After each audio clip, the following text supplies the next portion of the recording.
Hello and welcome to another episode of The Grindbin. I'm Mike Wood. I'm Chris Mann. Today we're going to be talking about 1979's The Amazing Mr. No Legs. Mr. No Fun, regrettably. Hey, Bobby, I got the money. Yeah, I made the team. But you're a hooker. Get that goddamn thing out of your mouth. Spooky ain't got no real poetry. Hello, pizza man. We're gonna play a little game, baby. I just love fun and games. Get a little girl a little hot and horny. This is Los Angeles. You could have looked decent once in a while. And maybe Daddy would decide to kill himself because he couldn't get it up anymore. What a shame. Come on, just step on the gas before we get creepy. Now, Chris, you just said no fun here God damn in the it. intro of the show, but I'd like everybody to know Oh, shit. this week's movie is a Chris pick. Now, let's go through the movies Chris has picked for this show, which are all blind watches, by the way. He's never seen any of these, and these are the ones he's picked. Ready? Chris, your first movie Yeah. was Black Devil Doll from Hell. wonderful pick. Obviously, an audience favorite. One of our lowest rated episodes. Your second pick, which was forced because of Black Devil Doll, was obviously Tales from the Quad-Ed Zone, Right. which was wonderful. Yeah, that actually turned out pretty good. Yeah. Like, don't try and say it. And now, Chris, for months you've been showing me this trailer, and you're like, we got to do this movie. And I'm like, well, it looks amazing, Chris. Right. Have you seen it? No. And you're like, no, but it'll be good. And then My reason was, well, they made a T-shirt out of it. It's got to be good. yeah, and I was like, well, it can't be as bad as that Bruce Lee movie.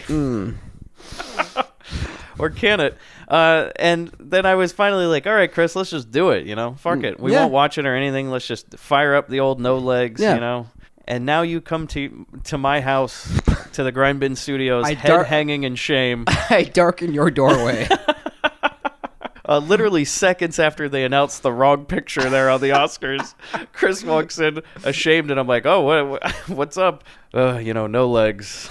It's the real travesty of the night. Yeah, the Grindbin's listeners are going to be on the whipping push for this one, I'll tell you what.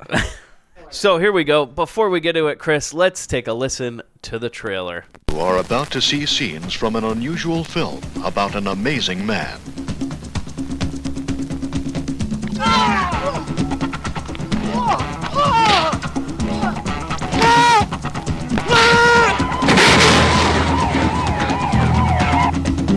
And we really can't blame Andy for not wanting to take a leave of absence, can we, sir? Well, under the circumstances, would you? Not until after I got to kill her, sir.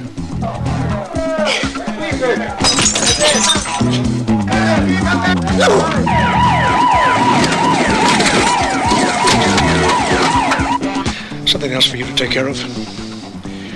This man who called me. I don't have to beat him up, I just pay him money. Says there's a leak in your territory.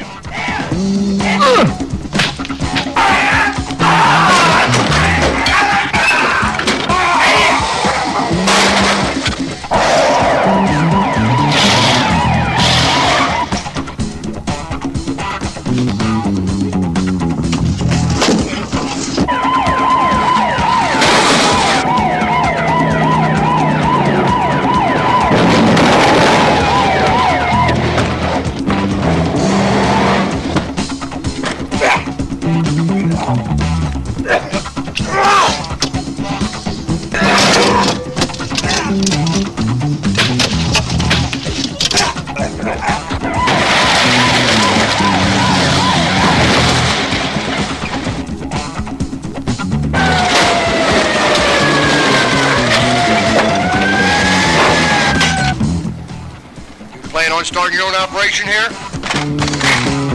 You will never forget Mr. No Legs. Don't miss it. I'll never forget it. Boy, that trailer, though, real entertaining. So I don't blame you from picking this movie from the trailer, because that looks like a hell of a movie. It looked like a hell of a ride. It looked like a hell of a gimmick, hell of a exploitation film. They're exploiting a man with a handicap, dare I say, the word. But yeah, let's. So before we get into it, Chris, Yeah. and discuss our feelings about this movie, which I'm sure many listeners can tell already, let's go into the trivia, the background, and describe a little bit more. Let's polish this turd up before we get into it. You know, Before we eat this shit sandwich. So here's some taglines for the movie, Chris. I thought you'd find these interesting. Here's one: "Don't cross him, or he'll cut you down to size." Yep.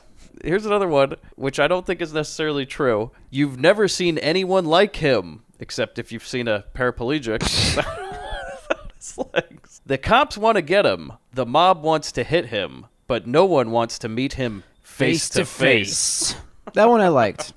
What does that mean? That nobody wants to sit down in a chair, or? Yeah, I mean, if you're face to face, you're going to be with the eye line Yeah. of him. So that means you are cut down to size already.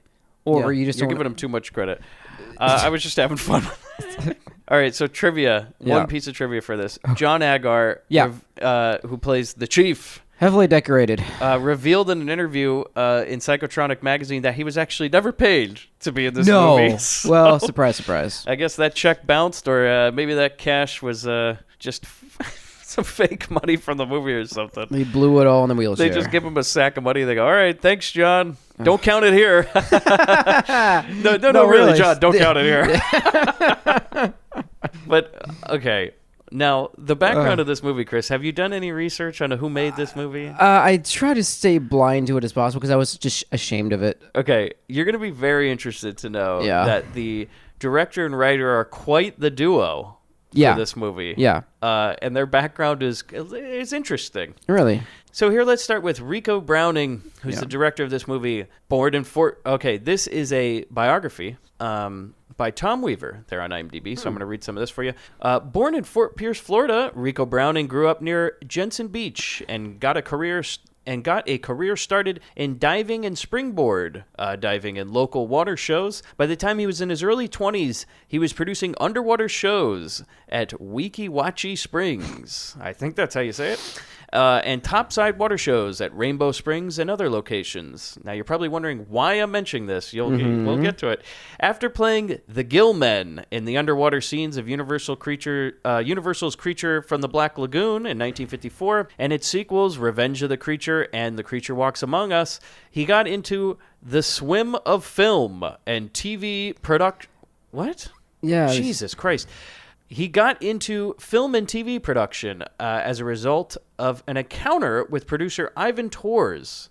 Browning ended up president of Tors Florida Studios. He was involved in Tors Sea Hunt, 1958, The Aquanauts, 1960, and he created the show Flipper.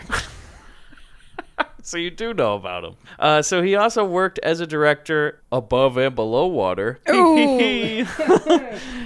Second unit director, writer, stuntman, and stunt coordinator. So apparently he came up with the story for the movie Flipper in 1963, and he also created the TV show. He directed 37 episodes, and he wrote 30 as well. Wow.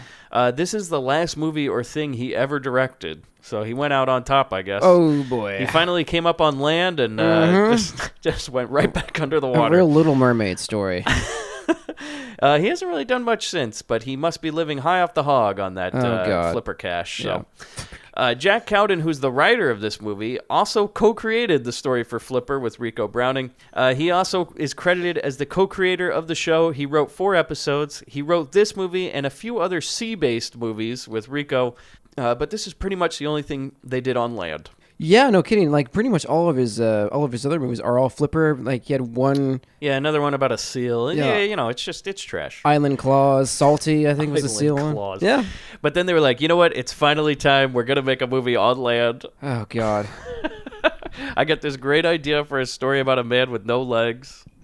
Jesus. What are you gonna call it, kid? I was thinking Mr. No Legs.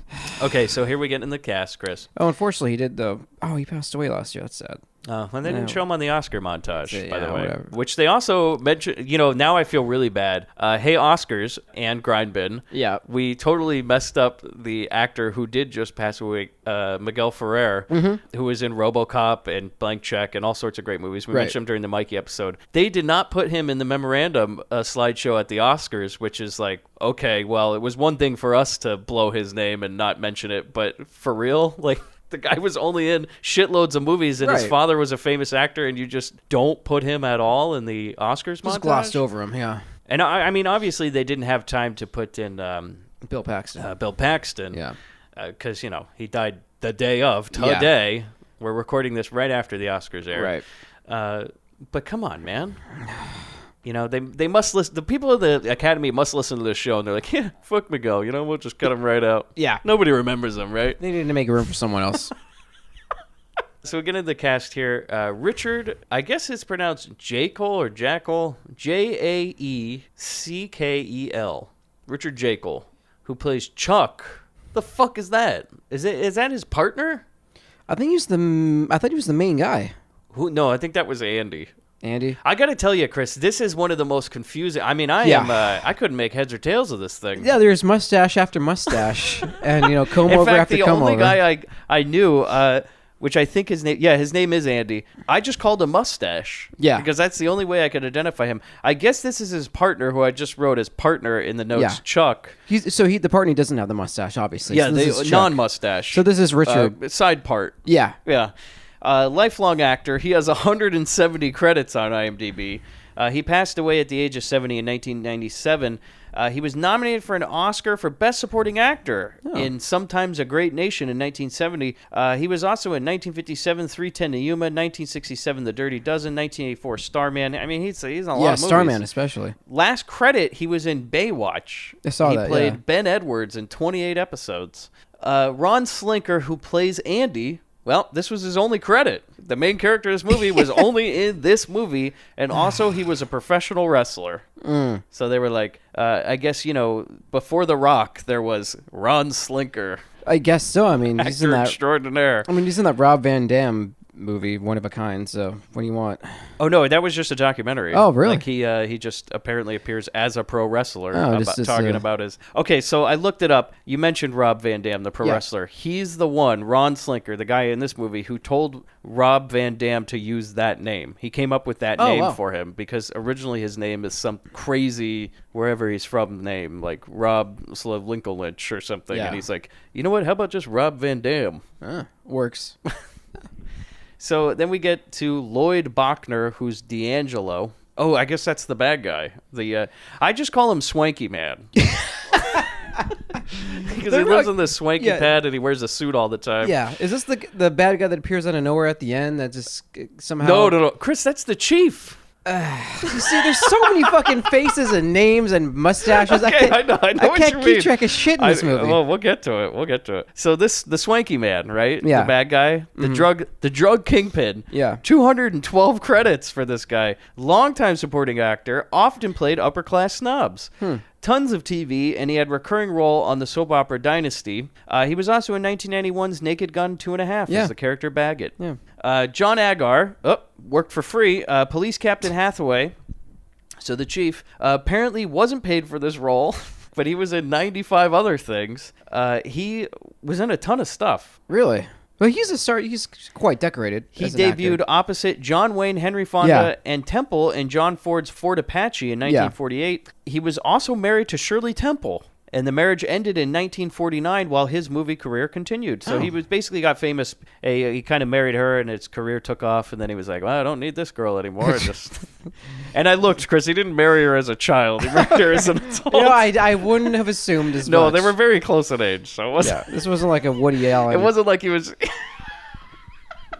Yeah, he wasn't just Woodying it, just being like, come over here, sit in my lap, Shirley. No, nothing like that. Now look into the camera.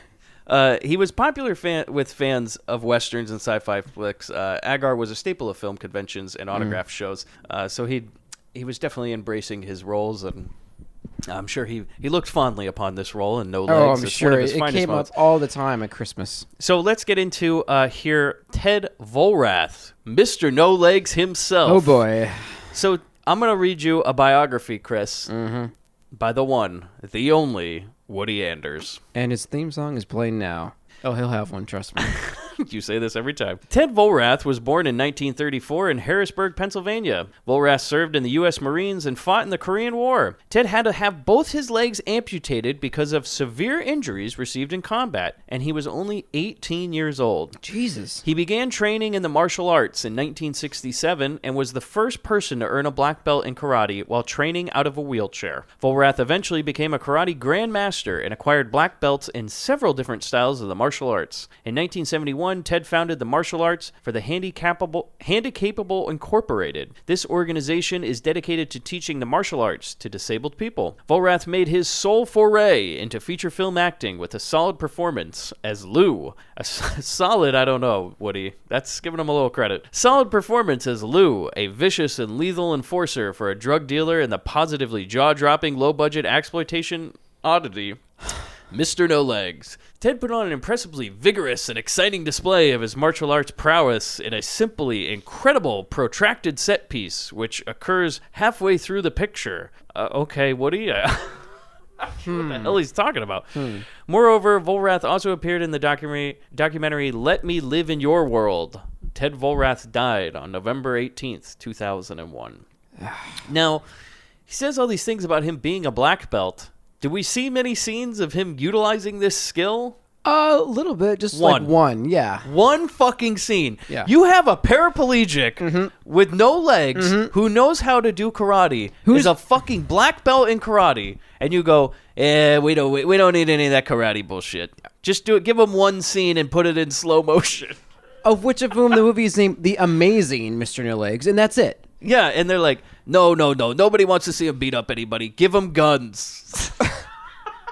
I want to see him like do a roundhouse stump at somebody. You know, it's like that one scene when he's flip-flopping all over the place, and there's even a part where he swims. Yeah. And I was like, I didn't know you could swim without legs. But no, they don't use any of this. He sits in that goddamn chair the whole movie until one slow-motion fight scene. And then he gets up and uses his guns again. Yeah. So that's great. That's fucking great. You have a movie called Mr. No Legs, you don't even use that to your advantage. No. Because the whole movie, all we know is he has no legs and he sits in that chair, but it looks like he can't do shit, and then he beats up one group of guys, and then he's like, oh, I'm tired, let me sit back down.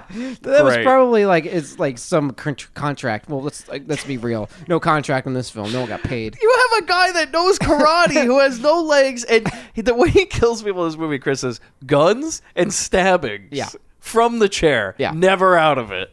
Okay? Because he could have like crept around like That's what I'm saying. Yeah, as a disguise. There was never like a point when they could have hit him in a box. I mean, anything. Come on.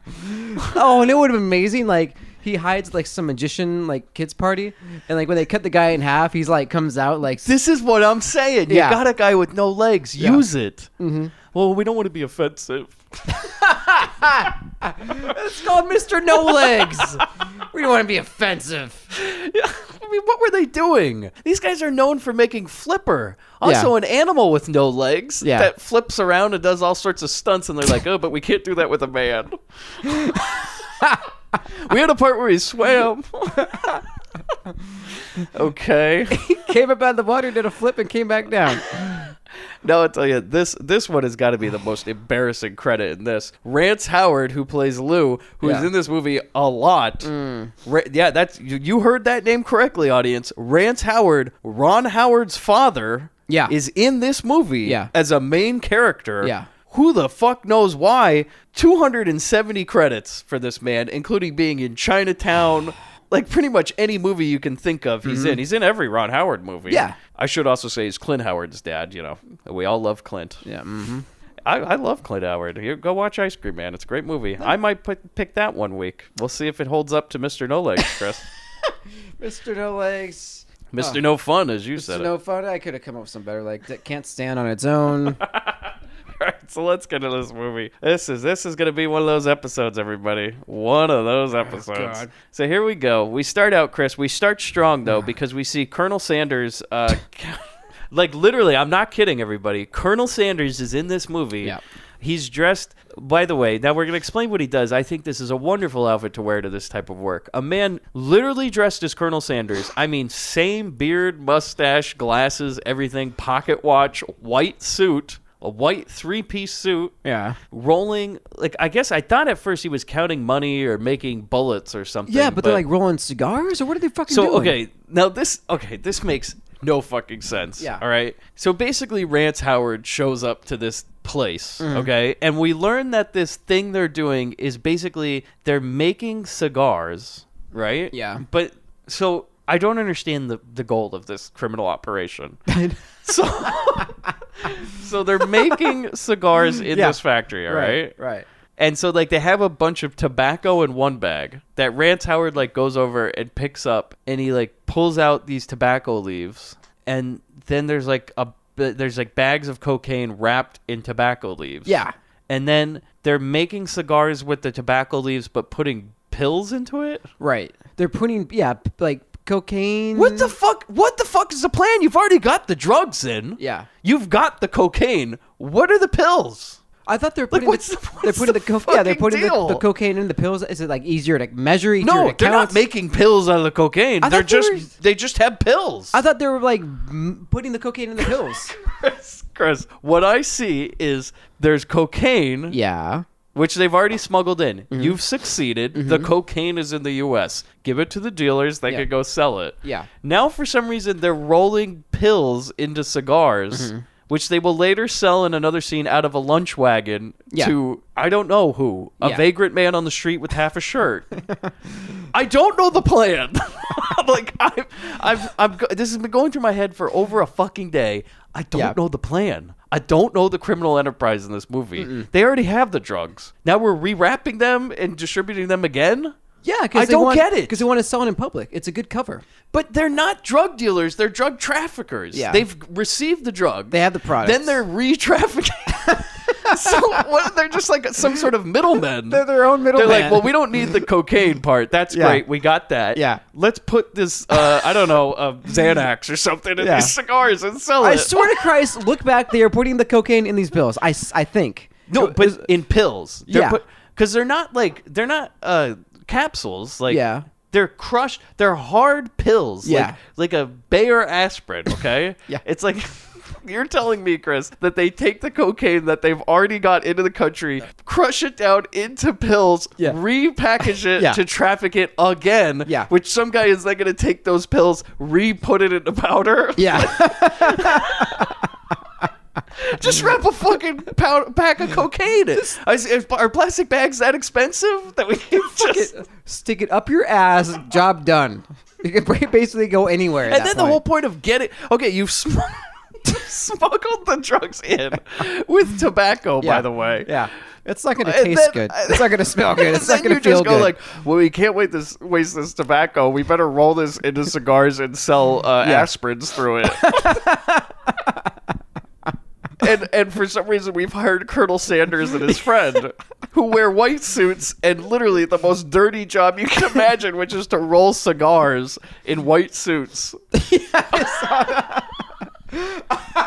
This makes the whole plan makes no fucking sense, and I'm just sitting here in the first 5 minutes of this movie being like, whoa, what is going on?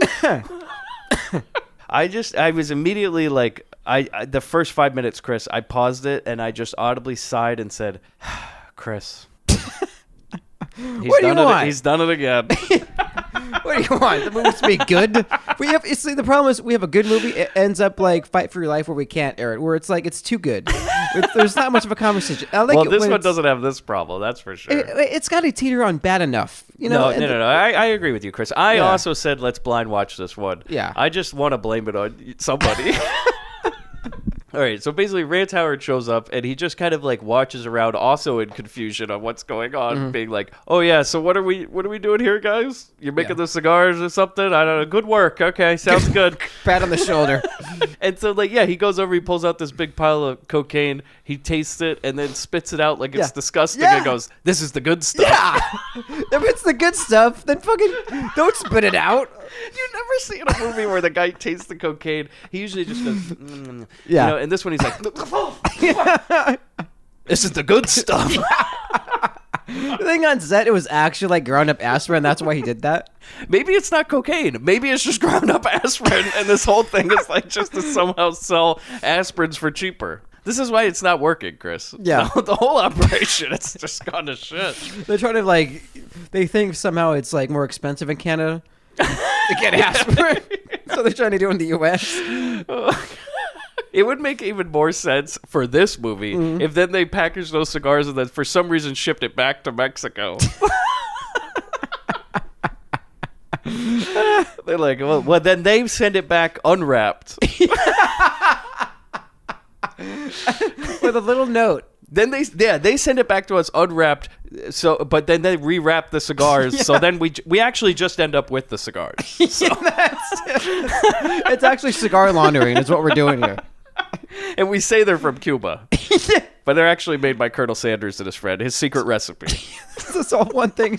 It's just that counterfeit Cuban cigars. This is this whole operation. Cohibas? Yeah, we just got the Cohiba operation going. Yeah. So then to make everything even more confusing, Rance Howard just picks up a phone and he just says, same time, usual place, okay, I'll be there. And then he just walks away and the scene ends. Yeah. And then we're at some docks. We don't know what the fuck's going on. There's like some sort of Chinese rickshaw of a boat where these guys are unloading something. And then these two guys we've never met before in our whole lives or seen or anything just stand behind a car. And I guess they're cops, but who knows? They're literally screaming their plan. Yeah. It's like so...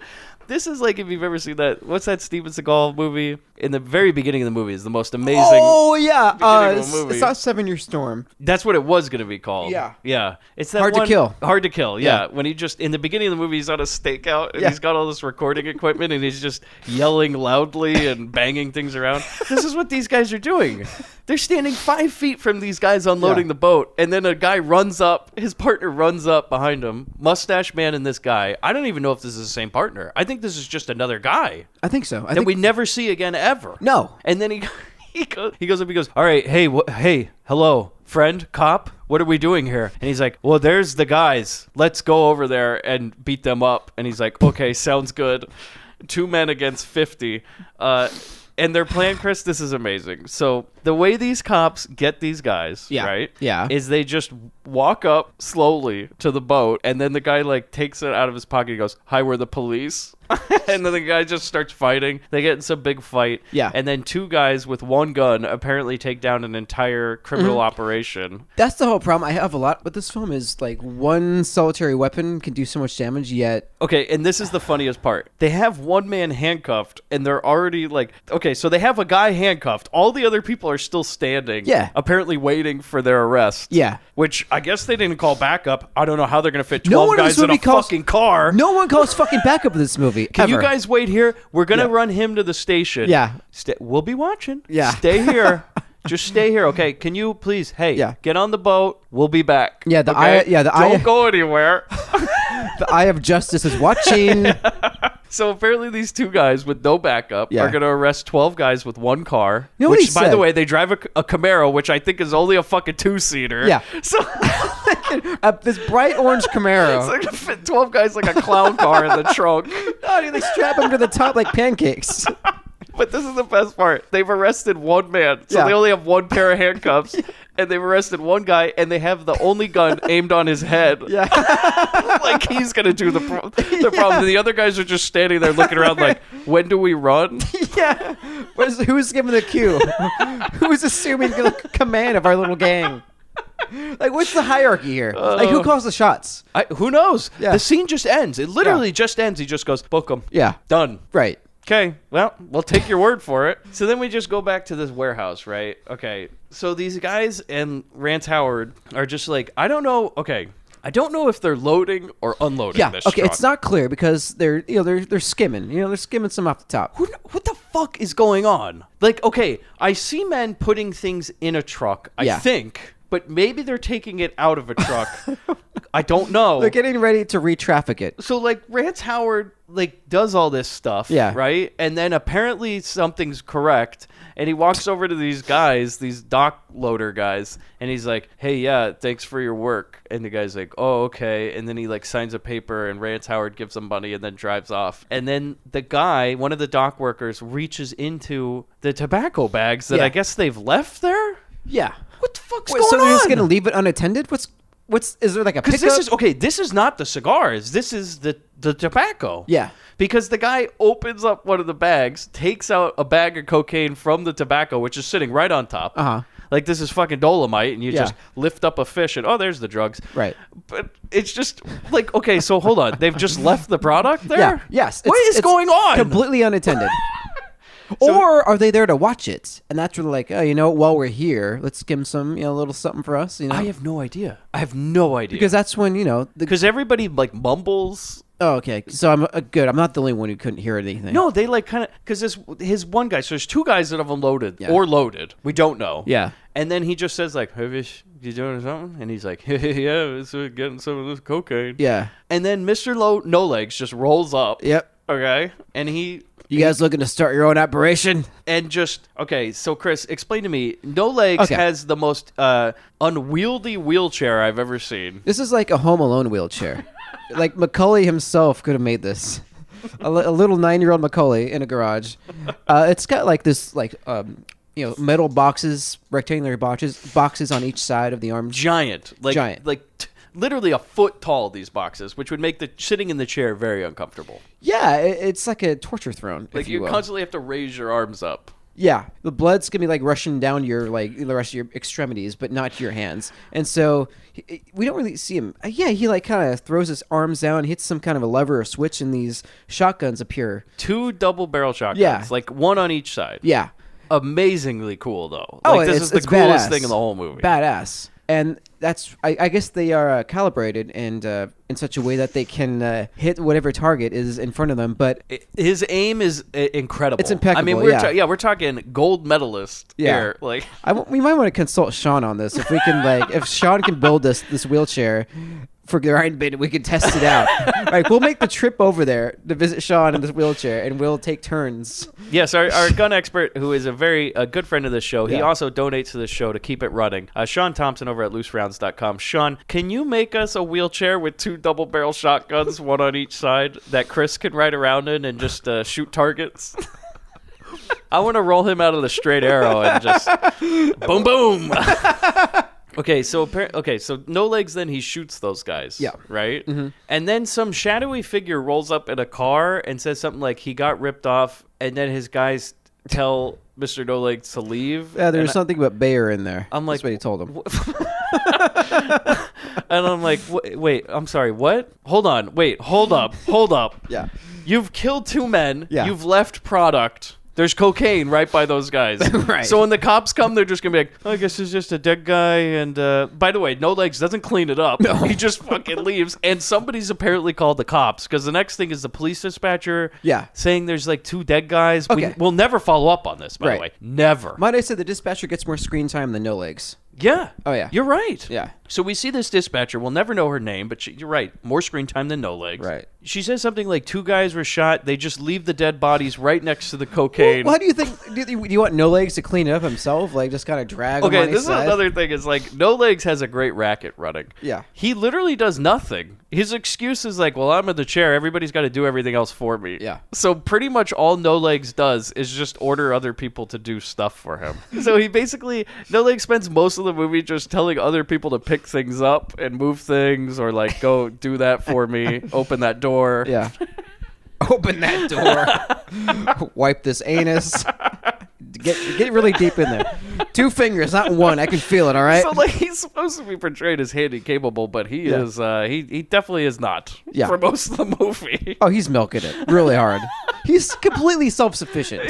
Let's get this right. But he always has people doing everything for him. Literally everything.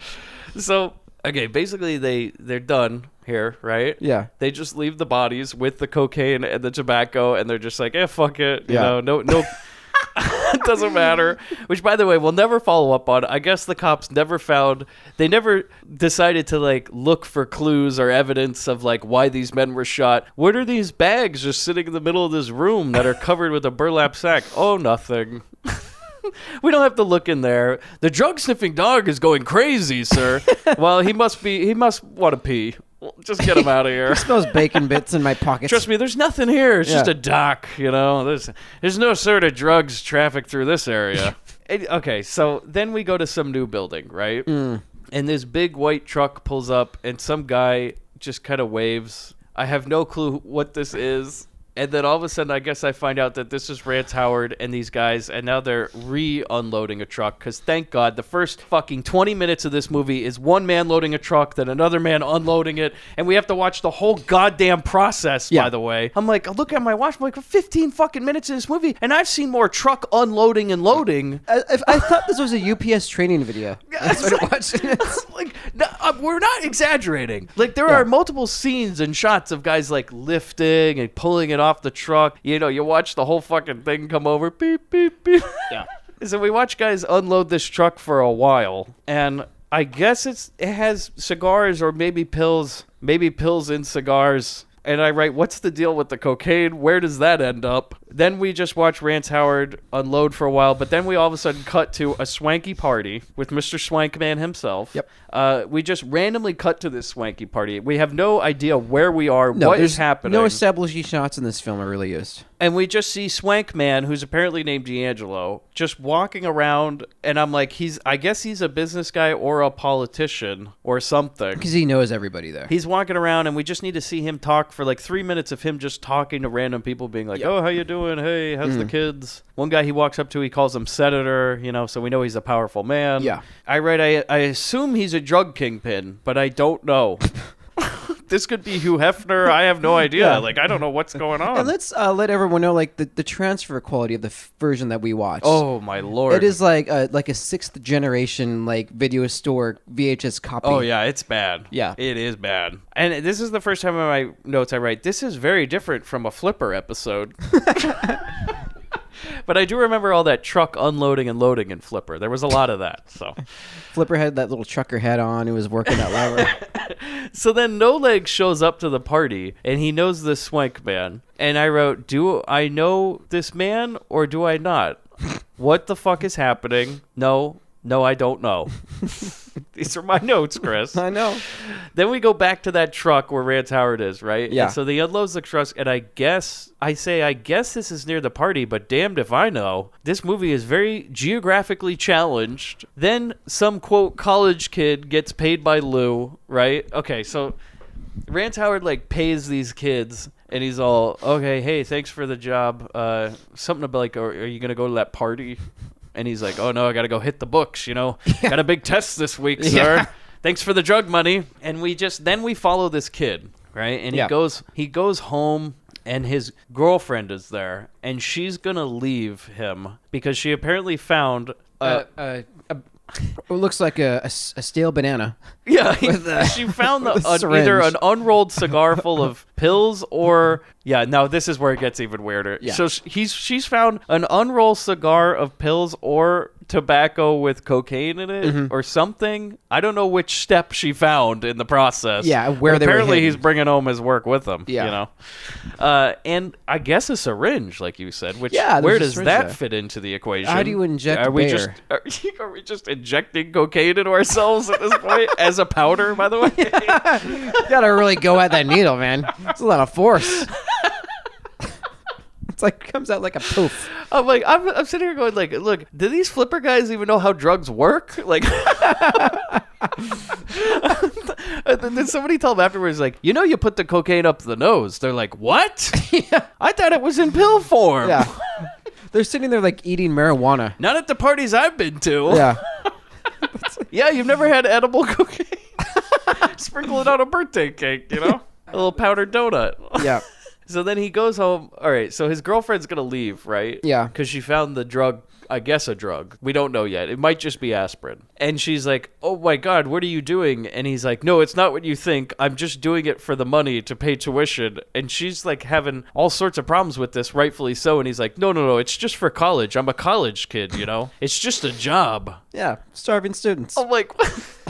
You know, the world of Flipper is really close to this movie now that I think about it. Like, in a Flipper world, we would have some terrible idea of, like, some poor college kid who got wrapped up in the drug trade just because he went wrong, tried to pay his tuition, and somehow the dolphin will save him from it, you know, by either snorting cocaine himself or...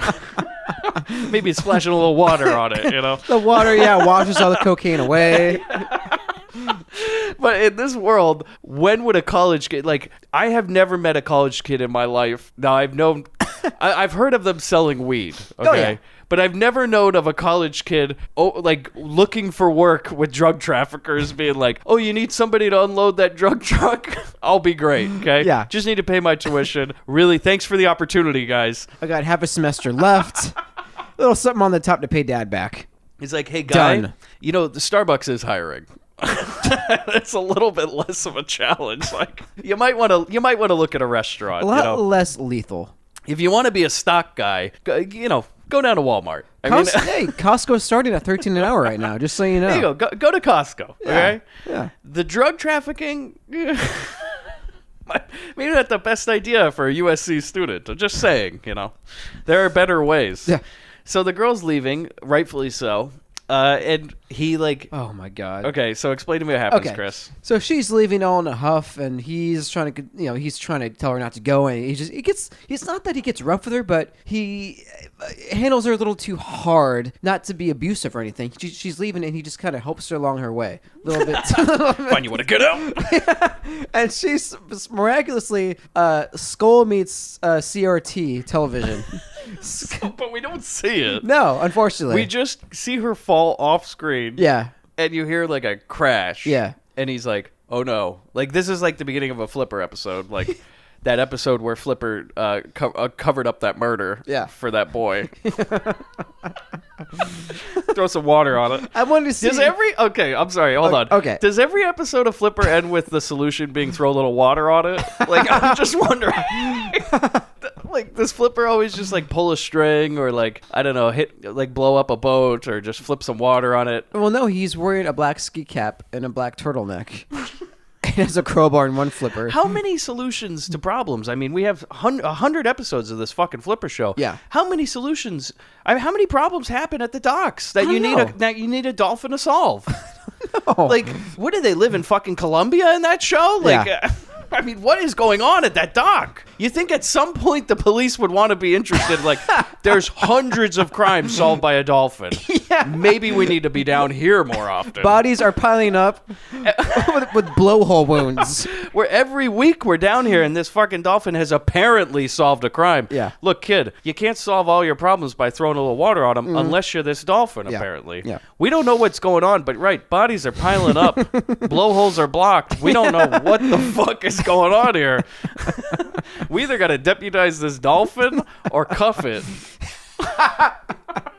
That'd be great. That dolphin in the back of a car. Did you ever see that episode of Flipper when he did all that cocaine? Yeah.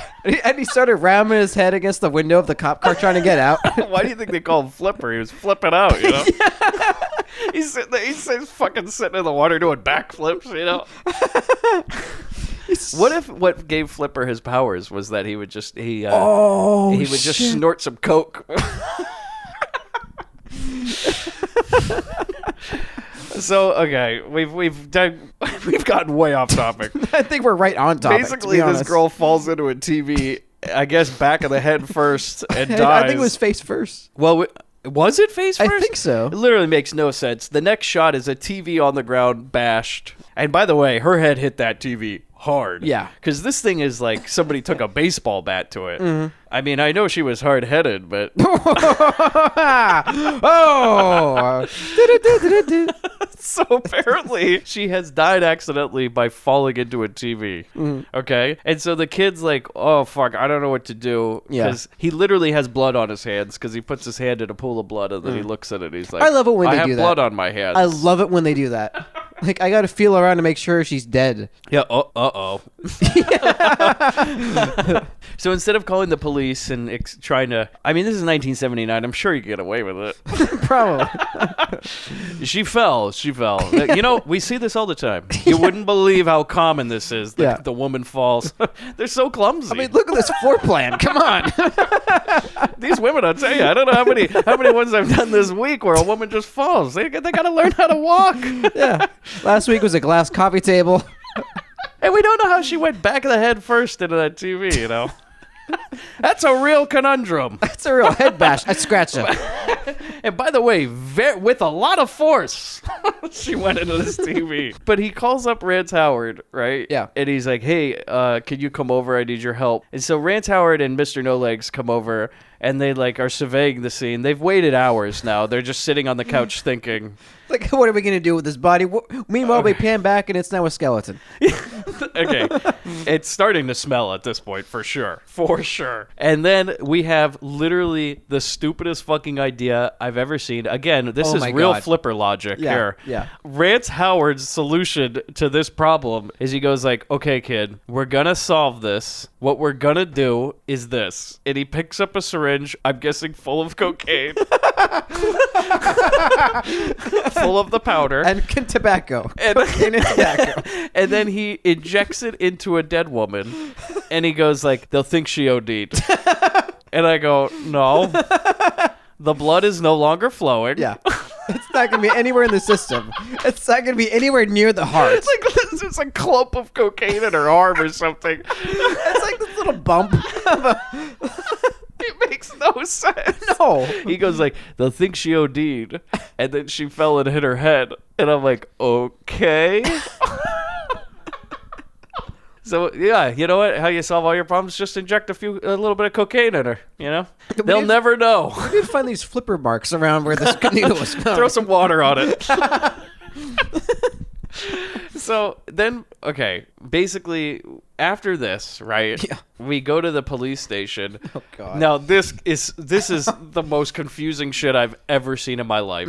Some new character comes in, maybe a new character, and people start talking to him, but I have no fucking clue if I've seen this man before. He says something about how he had a wild night, and then he says something. Okay, no, it's Mustache Man. Okay. So this whole scene is he comes into work, and he just goes like, hey, how you doing? To this guy behind a desk, and he's like, oh, you know, had a good, I'm fine. How was you? And he's like, oh, I had a wild night. Yeah. And then this other guy walks in and he goes, me too. I'm going home. And the mustache guy goes, me too. And then that's it. Okay, I guess we're done. This makes literally no sense. Character established. You know, in this film. Right. Okay, all I've seen is Mustache Man go home. That's all he ever does. I've never actually seen him work. We saw him either clock in or clock out. He's in a constant state of clocking out, this man. He just goes into the police station. He's like, hey, how was your day? Are you ready for work? Yeah, by the way, I'm going home. Off to undercover, which I mean under the covers. That's literally, yeah. It was like just like one of those like Make-A-Wish foundations. This is like this is what he wanted to be. He wanted to be a cop. Okay, they just let him come in and out as he pleases. Make-A-Wish. They don't give him. Okay, wait, hold on. I did forget one thing. Yeah. Is at one point Rance Howard asked that kid. He goes like, "Well, does she have any family?" And he goes like, "Yeah, her brother's a cop." Yeah. And then I wrote at this point in my notes, I guess this might be her brother. Well, I don't know. Who knows? Nobody knows. So we go back, as I wrote, the dead broad's house. Yeah. Maybe. I don't know where we are. And this is when he injects her with those drugs, which we already discussed. Yeah. And then that's when he says the thing about her ODing and hit her head. Then they pack up her stuff. Okay. Her stuff, everything she has fits into one box. Yeah, college like her student. whole life fits into one box. Hey, maybe she's, from like Florida and she's there on, for school. And then, yeah, maybe. She's I don't know. know. Students pack light. Okay. No clothes, though. She just apparently owns a couple picture frames and the clothes on her body. And a clock. So then they pack up her stuff, and then they pick up the body, and they place it in a field, and then they conveniently place all these drugs next to it. Like I said, they detail it out, Chris. This is a very detailed, nicely set-dressed scene. Set-dressed, yeah. Where they don't worry about fingerprints or anything. Fingerprints, by the way, all over the body. Yeah. No gloves are worn. No. There's fingerprints all over the body, all over the drugs, all over the woman. At one point, Rance Howard washed his hands and then wiped it off on the dress, Then he spit on her. He's like, no legs, can you just touch this body? Can we get her in the good light? Make sure this looks realistic that she OD'd. So then they drop some drugs next to it, looks extremely staged, and then the kid's like, all right, well, what do we do next? And Mr. No Legs just shoots them. They got to get rid of all these loose ends. Then they, for some reason, load the kid in the truck.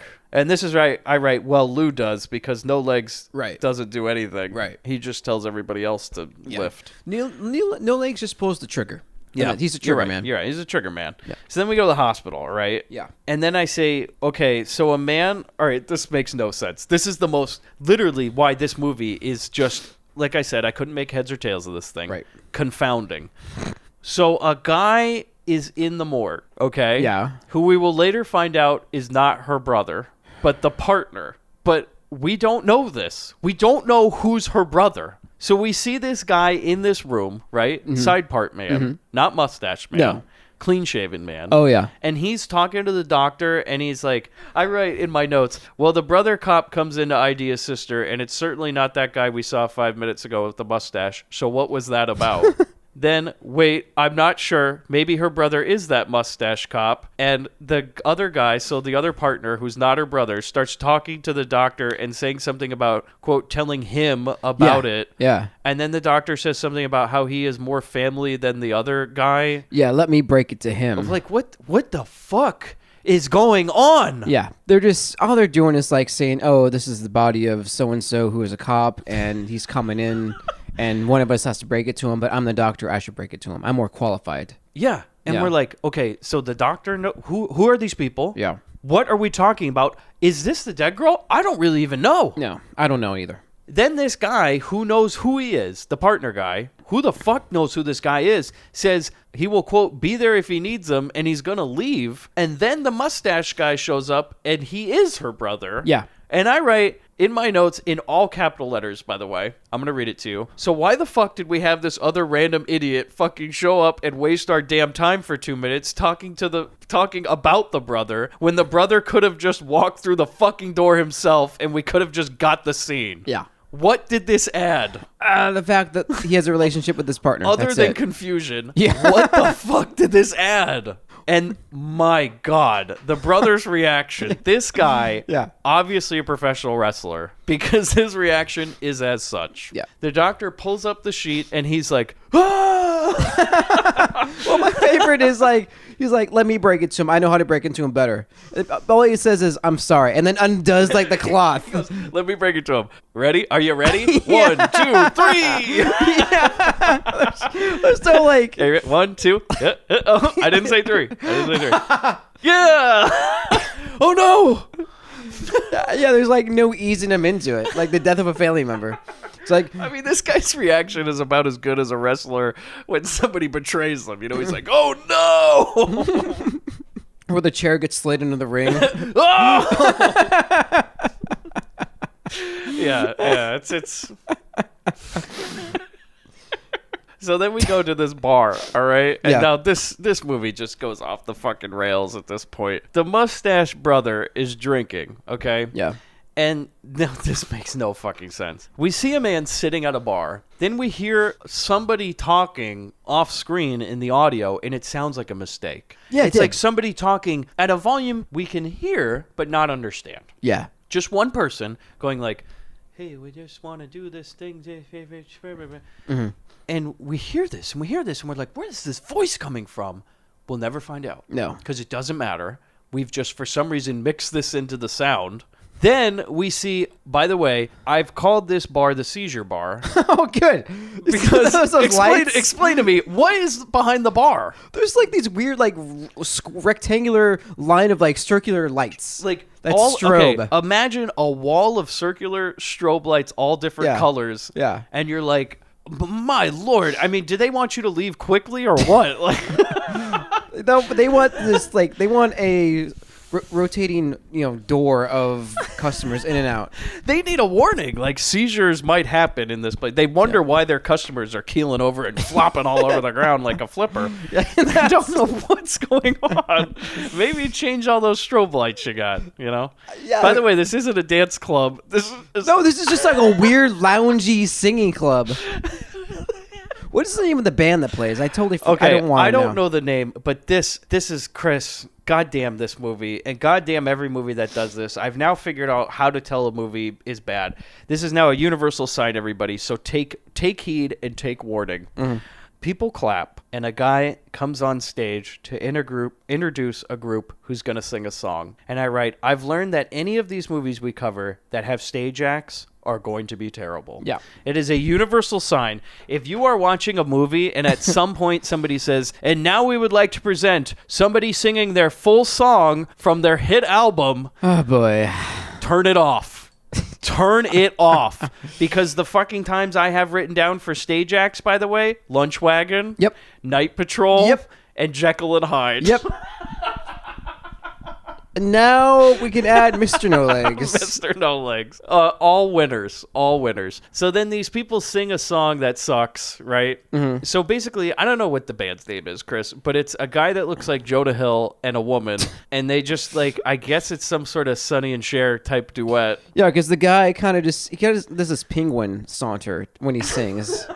You know what I mean? Just kind of stands there and like a left to right, you know. It's kind of... Hey, we're gonna sing this song. And she's like, yes, we are.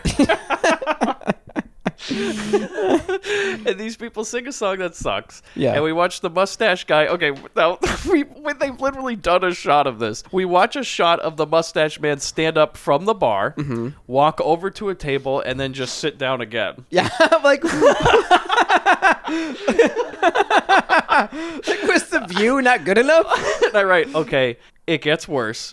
Because then the mustache man just has a random flashback to his sister's dead body getting uncovered with that surprise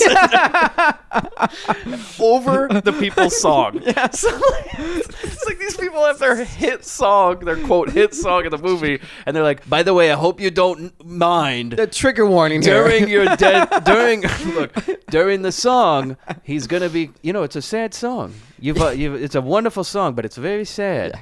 We're going to have him flash back to his dead sister broad on the table. Mm-hmm. Surprise. Mm-hmm. Mm-hmm. It'll get the audience. They'll remember the song. Yeah, like a Jack in the Box of death. Can you imagine these people like, oh, here's our scene. Oh, geez, that was unfortunate. Yeah, the dead woman in it. They're at the premiere for this shit. Like, this is what we've been waiting for. And then this is what we've been waiting for. We've waited our whole careers for this moment. The producer comes up to him, how are you doing? Hey, you looked great. And he's like, you didn't tell us you were going to cut a dead woman in the middle of it. I thought it played it up well. That was actually my suggestion. Yeah. Okay, so it gets even worse then, because these random people we've never met come over and give him condolences, including the man that was on stage. Yeah. And they're like, hey, I'm sorry, I heard about your sister about that 10 minutes ago when they found her dead body. Word travels fast. Oh, yeah. Small town. L.A., it travels fast. So these people come over and they give him condolences, and then someone wants to see him tonight. This lady, I write, who? I don't know. I thought she was a prostitute. I guess she's a waitress, right? No, I'm sorry. He comes over and he's like, somebody wants to see you tonight, like the club owner or something. Yeah. We'll never find. This is a loose end that won't.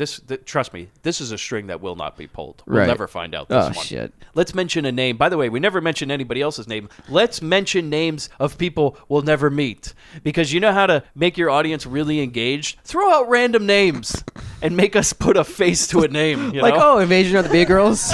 Remember, keep going every townsperson in the movie. This one, they're like, don't name the main characters, but anybody we talk about off screen, give them a name. Yeah. First and last. Yeah. And profession.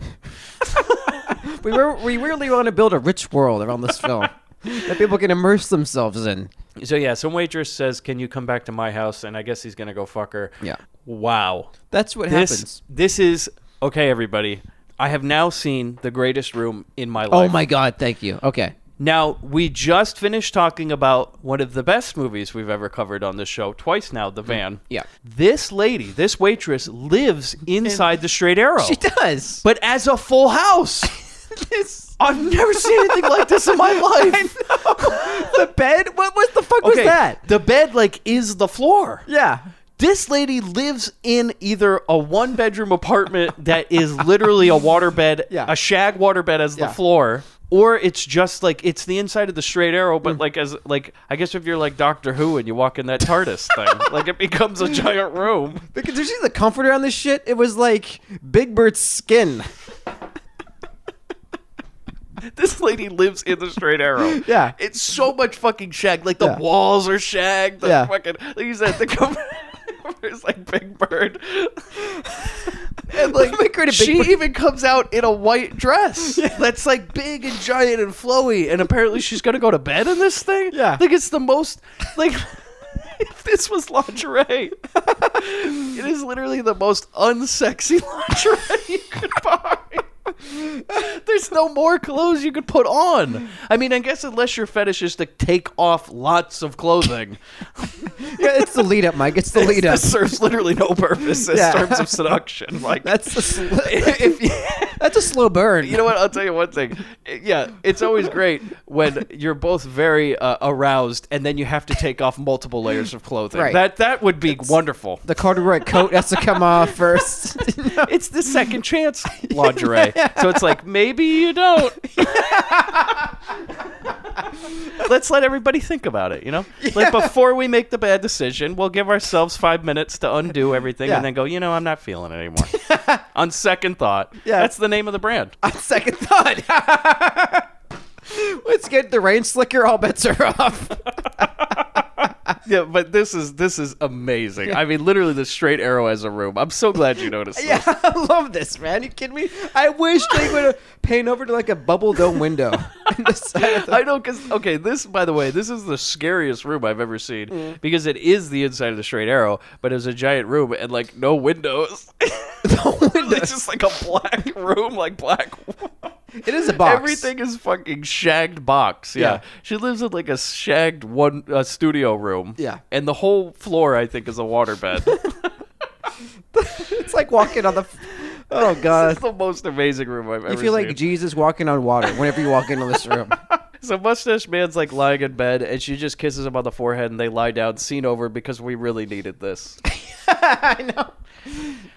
Then we go to the police station, and so the partner of the mustache is talking to the chief, right? Yeah. No, I'm sorry. This is amazing. We cut to the police station, and we see the partner of the mustache man, who was in that ID'd the body before him, is standing in some office looking at a picture of a race car. And then the chief walks in, and he's like, you used to drive them, huh? And we're going to give some fucking useless backstory about how this guy was a race car driver, which will come into play later. Oh, it will. It will. And he's like, oh, yeah, you know, I used to drive those old-timey race cars. Let's have a useless conversation about it. This is our very team attempted to plant and payoff. Yeah. Down the line. Maybe, I guess. But I'm only recognizing it now that we're talking about it. Yeah. So then the captain walks in and he tells him, like, hey, I'm going to team you with the mustache guy or something. I don't really know. And then he just goes, great. And then the captain says literally how bad, I guess LAPD, you know, we're not up to the standards of modern policing. Yeah. As he says, oh, hey, yeah, we got the toxicology report back, which is very quick, by the way. Very quick. You don't get a toxicology report back in an hour. I know.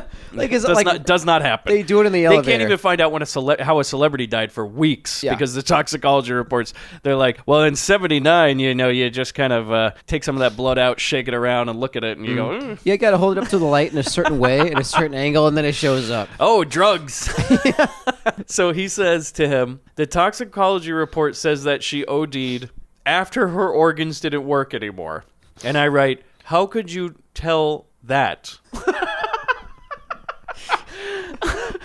Well, I'll tell you, this is a conundrum.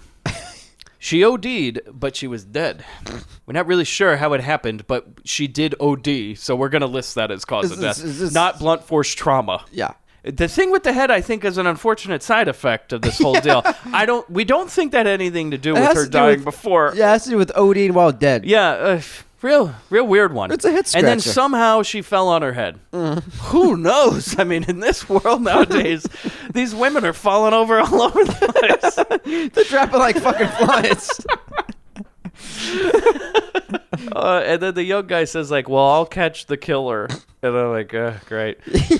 So then we're at the lady's house inside the Straight Arrow, and we watch the mustache and the waitress eat breakfast and bullshit for 2 minutes because run time. Oh, my God. Time. Then we go back to the police station. Now the partner cop is looking through the dead lady's belongings, and he can't resist making a joke out of her one kimono or something she's got in the box. He like holds it up to himself. He's like, "Fit me." think that was And the guy behind the desk is like, these broads in their clothes, right? Am I right? I think this whole scene was improv too. It really feels like it. Yeah, it does. Oh yeah. All right. Hey, John, before we roll, I'm going to play with it a little bit, you know. Let's play with it, okay? Hey, Flipper, you mind if we play around with it a little bit? And he just goes, oh, what? Yeah, whatever. Action. You pan over and see Flipper in a director chair with a little hat on. He's wearing like and a big, one of those old-timey megaphones. You know? He's wearing a Ron Howard hat and a big megaphone. A Ron Howard hat and a big old-timey megaphone that says director, and he goes... Okay, so then he like finds... Okay, so the partner finds something, like a letter or something, and then he leaves, and I write, okay. Then he goes to this house where this lady is just going to use her 3 minutes of screen time to chew the fuck out of this scenery. Yeah. You want to talk about improv. Mm-hmm. So, by the way, he rolls up and this lady's like mowing the lawn, right? Very loud. Yeah. And he's like, ma'am. And then she's like, oh, it's so hard to find good help around here, you know, these kids these days. By the way, what are you doing here, sir? You're a police officer? Oh, you're here to search a room? Let me tell you about this kid, by the way. He's as quiet as a church mouse. He's a wonderful boy. His girlfriend's really nice, too. She knows way too much about these people. Way too much. Like, it's just like, shut the fuck up. We're learning so much about these people that literally make no we do not need this. The director's like, you know, I was thinking, Dolores, next take, maybe tone it down a little bit. We don't need all the backstory. And she's like, I'm here for one day. I'm getting paid $20. Yeah. I'm going to say lines. Look, I know you've made Flipper and all, but we're on land now, buddy. The partner looks through the room, and this landlord won't shut the fuck up while he's looking through the room. You know, you could still hear her in the background going, she's just like prattling on. He was a bright young boy. I hear he got straight A's in elementary school before he eventually went to junior college, where he waited 2 years, and then he transferred over here. Real poor boy. He didn't have a lot of money. I heard he was doing odd jobs around town just to... That'd be great. Is if you just pan back to the officer and you see him pull out a gun and hold it off screen. You see her bang and just silence. No more lady talking. And then you hear another peep and then another gunshot. So basically, this doesn't make any sense. He finds like a bottle of champagne and like, I guess, a picture and the TV. Well, he does find the TV and he's like, well, this is interesting. Yeah. Yeah. And the landlord, when he walks in, she sees the TV. She goes, oh, there must have been some sort of fight.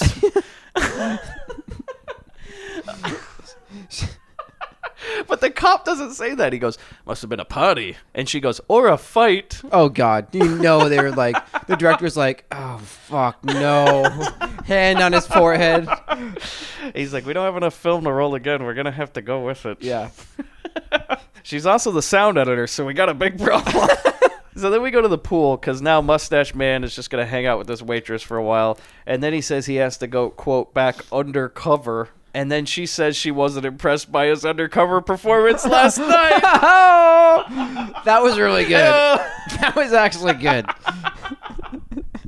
Best line of the movie. Yeah. Best line. Then they go to the police station. So the police chief talks to the partner, who I've now found out his name is Chuck. Finally. And I guess he's not partners with Mustache. I don't know what's going on.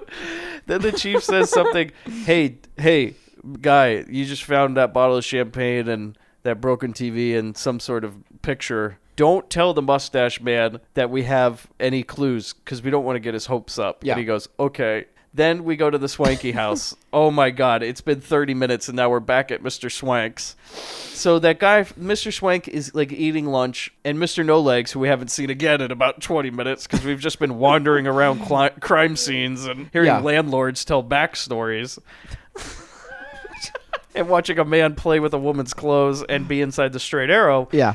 Mr. No Legs is like playing dart. Like everybody hangs around this pool where there's a lot. Apparently in the 70s, there were a lot of phones next to pools because nobody had cell phones. So we would just have landlines run all the way outdoors. Mm-hmm. So he answers the phone No Legs answers the phone, and then he wheels it over to Swank Man. And apparently, they learn that these guys from the beginning of the movie got shot.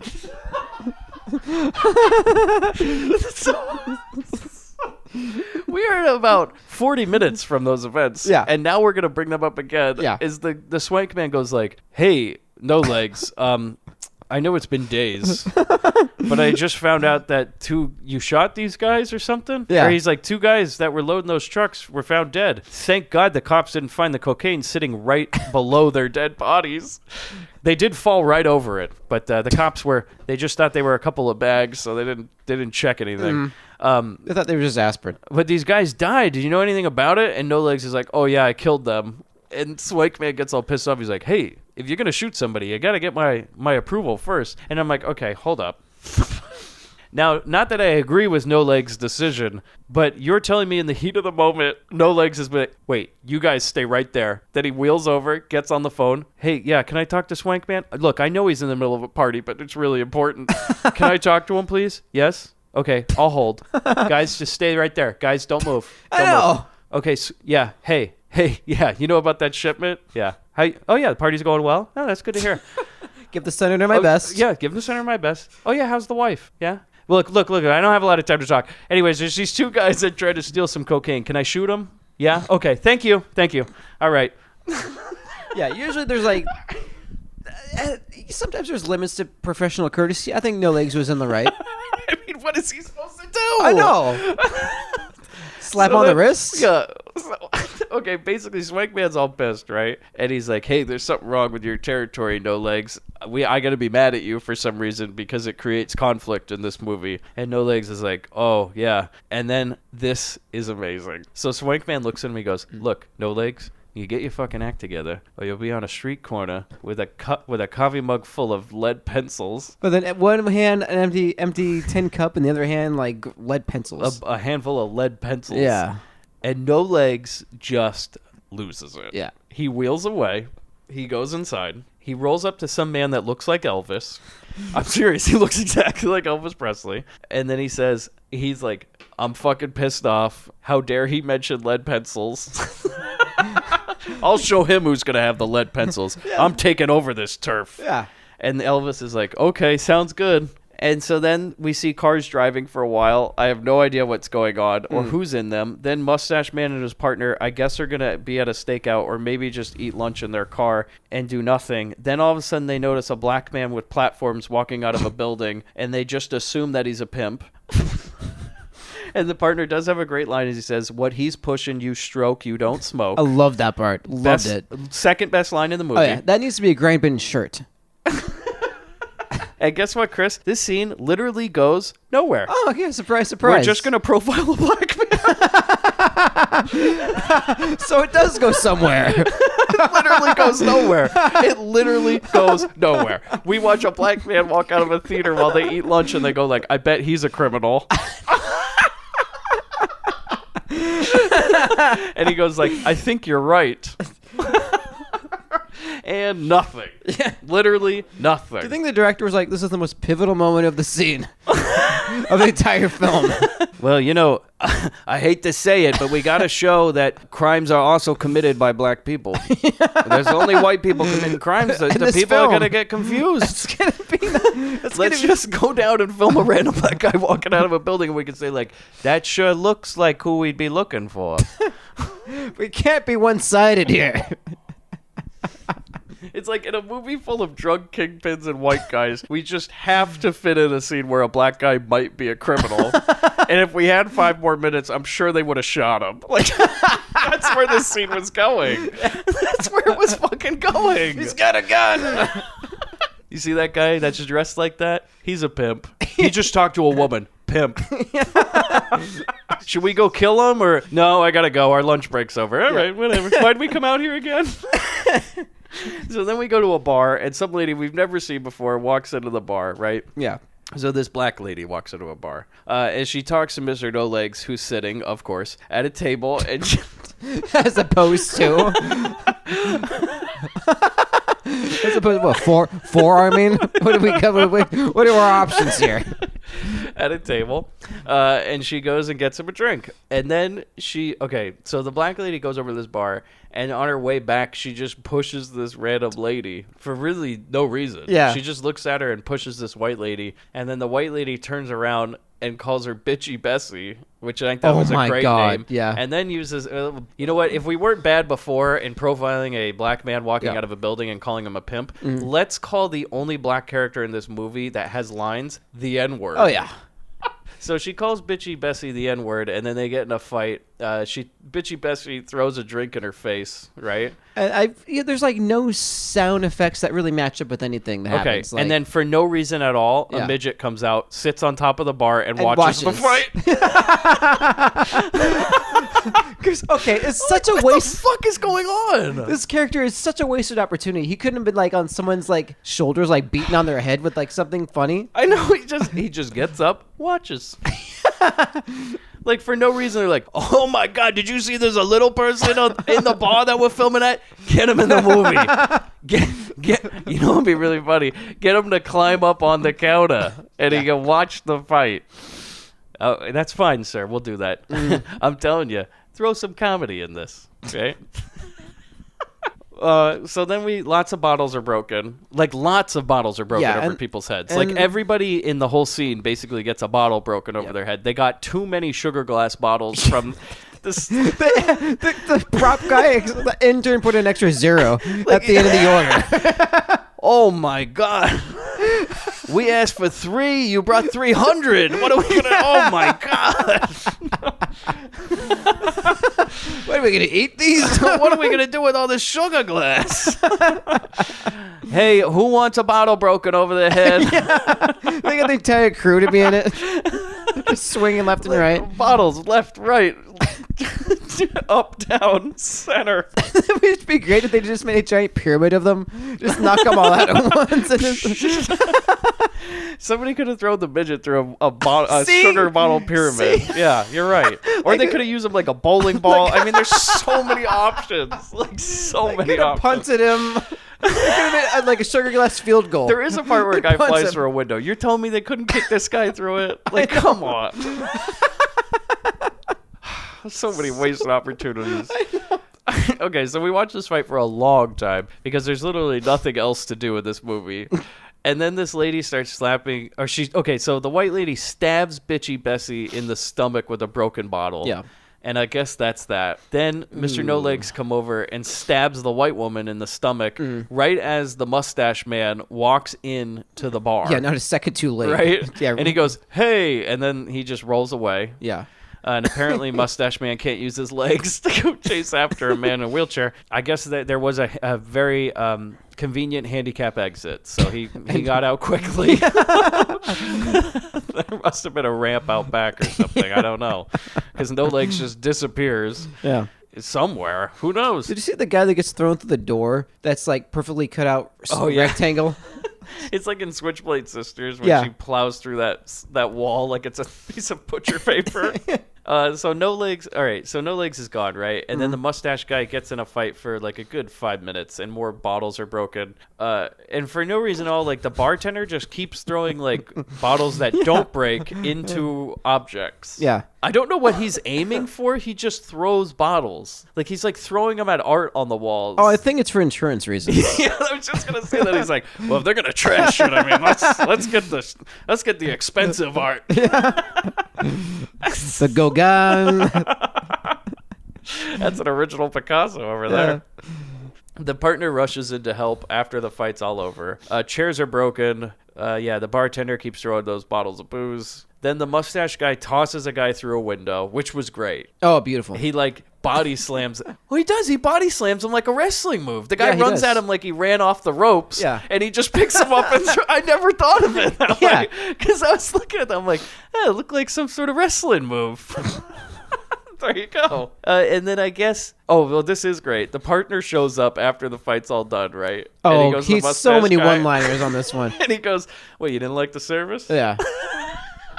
Oh, dead people everywhere. And he comes up and makes a little one-liner. Not even a beat goes by, like taking the scene. And he goes, what, you didn't like the service? And the guy's like, you bet. And like, he's like joking with them. They're doing a little banter. Yeah. And then he just stands over that blonde lady that I guess we're supposed to feel bad she's dead, even though she just called the lady the N-word. Yeah. But it's all right, because they just profiled a black man a scene before, so we set that up just fine. And he's like, looks down at her in this pool of blood, and he's like, oh boy, I hope that wasn't the contact. And he's like, it was, so let's go. And the cops just walk out.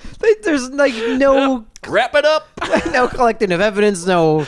There's 2 dead people in this bar. There's no canvassing. Yeah, people have attacked him. Nobody's arrested. Yeah. He just kind of like snaps his fingers at the bartender. He's like, you got it, right? You call 911. Thank you. Goodbye. Yeah. We were never here. So then we go to a park. Oh, boy. This is when we see a lunch wagon, like the one from the movie Lunch Wagon, that's just selling those cigars to people with either cocaine or aspirin. By a very shifty-looking woman who's doesn't look like she's... Oh my God, this is the most obvious drug deal I've ever seen in my life. She's looking around like there's nobody here that's a police officer, right? And this other guy walks up with half a shirt, like he cut off the bottom part of his shirt. Oh, it's like the best crop top ever. And then somehow tied the other part to his head as a bandana, and he looks like... I mean, this man looks like he either just got out of jail or rolled out of a gutter and walks up to this lunch wagon, and they're both just shifting, eyeing all over the place. And he's like, you got the stuff? And then they exchange this bag full of cigars. And that's that. We'll never cut back to this. We'll never find out why this was shown. I guess we have to feel like there's drugs being trafficked. That's the only reason why. Or else it's just drugs just sitting around. I did see a pond in the background, and I'm wondering if at one point a little bit of water got splashed. Maybe a crime was solved. So then we go to a swanky pool, which, by the way, we could have had... Flipper could have made an appearance in this pool. Oh, yeah.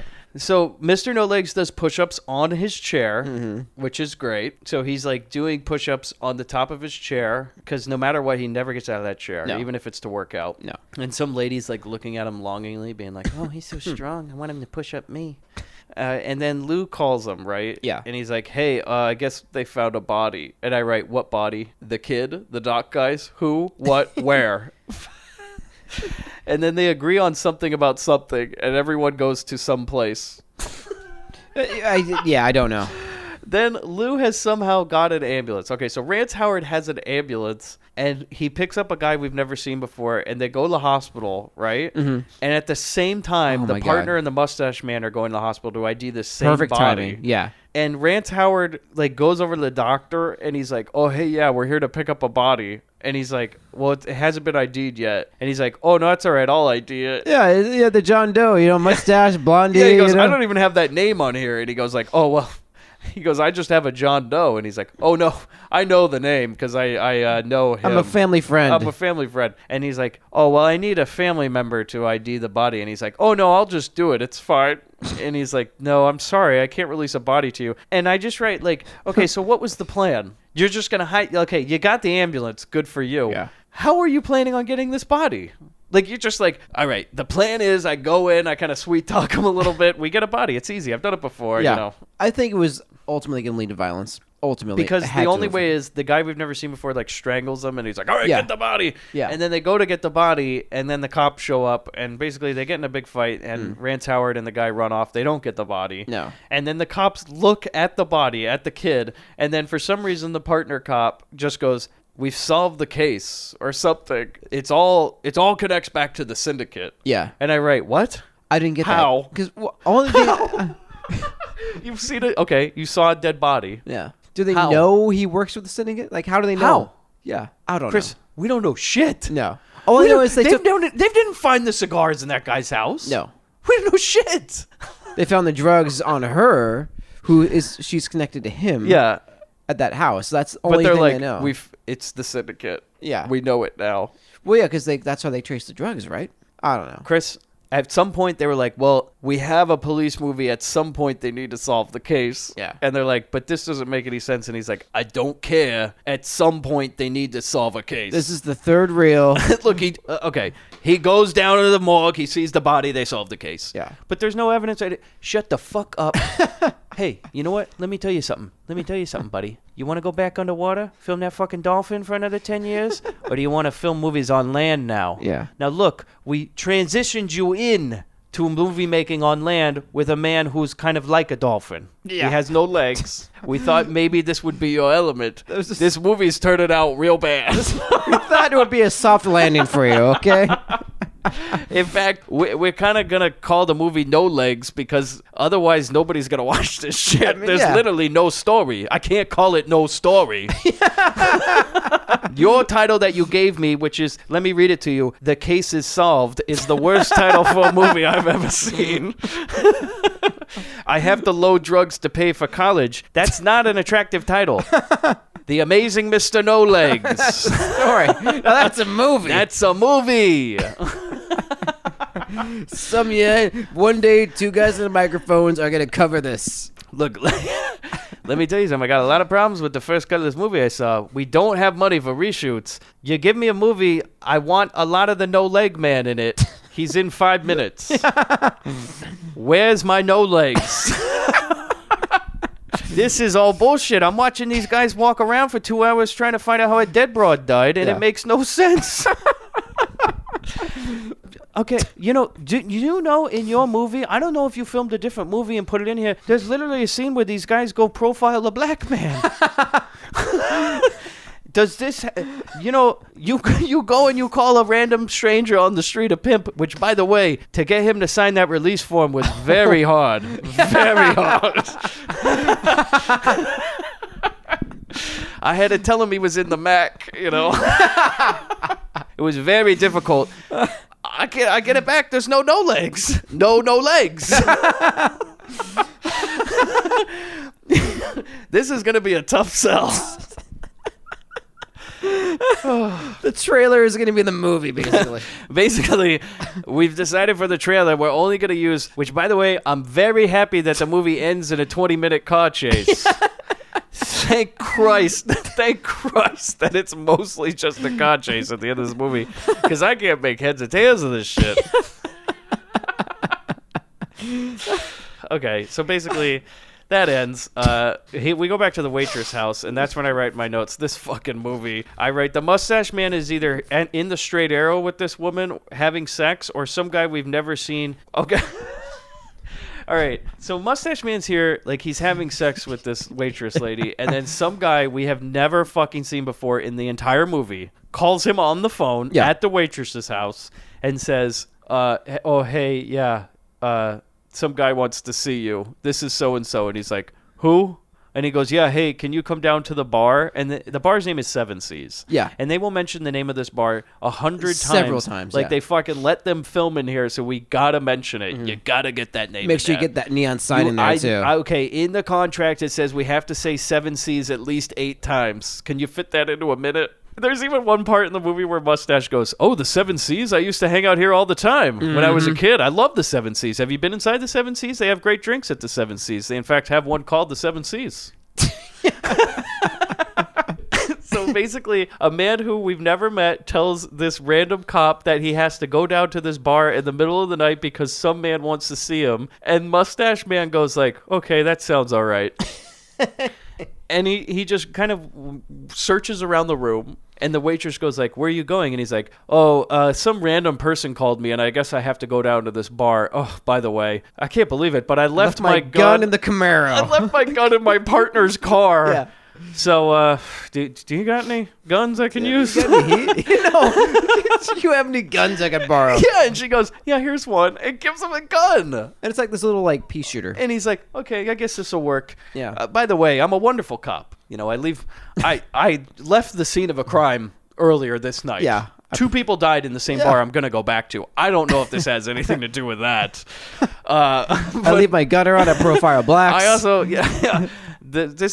how was your day? Well, first I started out, I ate lunch, I profiled a black man. Second, I saw 2 people die in a bar, but I just kind of left because I didn't want to do the paperwork, And It'll clean itself up. I guess I got to go meet this random guy because he wants to meet me in the middle of the night at that same bar. Yeah. Also, I left my gun in the car. So then he hangs up, right? And then Mr. No Legs stabs that guy to death on the phone. So I guess we'll never meet him. No. And then Mustache leaves. He doesn't seem too worried about any of this, right? He's not even worried at all. He's just like, oh, yeah, this is a real conundrum. Big time. So then we go to the bar. Mustache goes through it, right? Then Rance Howard comes out and attacks him. And then No Legs shoots Rance Howard on accident. He's done. That's a wrap on Rance. He didn't want to show up anymore. And they're like, well, we got to get him out of the movie somehow. Can we shoot you? And he goes, no. And they're like, well, we'll just have his back turned so it could be a stunt man. And then some guy attacks Mustache with a fucking sword out of, like, King Arthur's. Yeah, man, this is like Excalibur. Like, this guy is fucking Excalibur. Like, okay, we're at a nautical-themed bar. Yeah. And this man has, like you said, like the fucking Lancelot or some shit. Like, this guy's got Excalibur. Yeah. The fucking Sword in the Stone, this motherfucker. Yeah. He pulls this out and he's waving it around. It's unwieldy. No, like it's you awful. like you would expect a sword of this size to be. A two-handed monstrosity this thing is. He can barely even swing it in the bar. He's hitting fucking sticks. And he's hitting walls and the ceiling and everything. Yeah. Very easy It's like to someone dodge. turned on a giant magnet above the fucking restaurant. I mean, it takes him a good 5 seconds to swing it. Yeah. He's got to summon strength. Each swing is like, hee! Then he has the force to let it go. So basically, okay, then it makes even less sense because they run outside and he's getting chased by Lancelot here. Doesn't he have a gun still? I mean, how many he shots has a are left gun, in but that? he's like, that sword's so quick. And so he goes out to this car and he gets in his car and then he tries to drive away, but instead of driving away, he just does donuts in the parking lot and runs into boxes. He crashes For no reason. Crashes back into the fucking place. Like, is it my imagination? Because it didn't seem like the sword guy did anything to stop the car. No. He just goes like, I'm nervous, and then starts turning right, and then he runs into boxes. Yeah. And then the sword guy comes over and starts stabbing through the car Yeah. at him, but can't hit him. And this guy, like a fucking magician in a sword box, is like dodging the blade left and right. Sliding around. Yeah. And then I guess he stabs too hard with the sword and it like goes through a door. Yeah. Then they fight outside and he like pushes the guy and he falls into the sword, I guess. Thank you God. can barely fucking see it. Yeah. And then all of a sudden his partner comes up for no reason. Yeah. For no reason. Did he? Oh, well, his whatever mistress told him, if I'm not back, call the station. Why not just call for backup in the first place? If you're going somewhere like call this. your fucking partner, you Yeah. dumb shit motherfucker. What? Why is he going alone? Worst goddamn cop in fucking history. No wonder your goddamn sister's dead. You should be dead too. Yeah. The whole force should be fucking shut down. Lined up execution style. Thank God they didn't have body cameras back then. They look over this guy's day and they're like, this is what you did? This is what you did in the day? Yeah. How about going to solve some fucking crimes? You keep telling us you're going undercover. We don't know what that means. Going undercover where? Yeah. Because going undercover isn't just being a civilian for the day, buddy. Like, you don't just get, I'm going undercover. I think I'm going to Disneyland today. I gotta walk around and see if there's any crimes. I hear they, there's some bad elements. These gangs. I'm going to the Dodger game today. I might catch a crime over there, too. I drank too much. I'm going to go undercover at home today. I'm going to go inside this waitress I met. She's hiding something. I'm going to find it. So you're telling me that this partner shows up because the waitress called him? I think she might have. Because his excuse is flimsy at best. Yeah. And I'm like, okay, are we going to get a twist that he's in on it? I thought so, too. Because, like, it seemed obvious. maybe these breadcrumbs will lead somewhere. Yeah. No. Yeah. No, we're not, Chris. Instead, the partner just goes like, oh, yeah, hey, I just showed up. And he's like, even the mustache guy's like, why are you in this scene? Yeah. Was this on the paper? What day is it today? Hello? Where was your call You're time? on set today? Yeah. Wait, what the fuck? Yeah. We're still shooting? And then he goes like, oh, yeah, no, I just came here because, it's L.A. and if I want to find a friend, I just drive around. Yeah. Whether it's 2 a.m, because it is 2 a.m. this time. They say 200 hours. And he goes, the fix is in. Apparently somebody at the station is on the take. They talk about this guy, but I have no idea who this guy is. Then they go on and on about how they like this guy, but he can't be trusted. And I write, trust who? Go to the swanky house. A lovely day. People hanging out around by the pool. Nice little tennis match going Indeed. on. And then basically the swanky boss says to this guy, this henchman, he goes, hey, by the way, can you get rid of No Legs? Because he's He's a loose cannon. you know, he might not have any legs, but he's running this operation into the ground.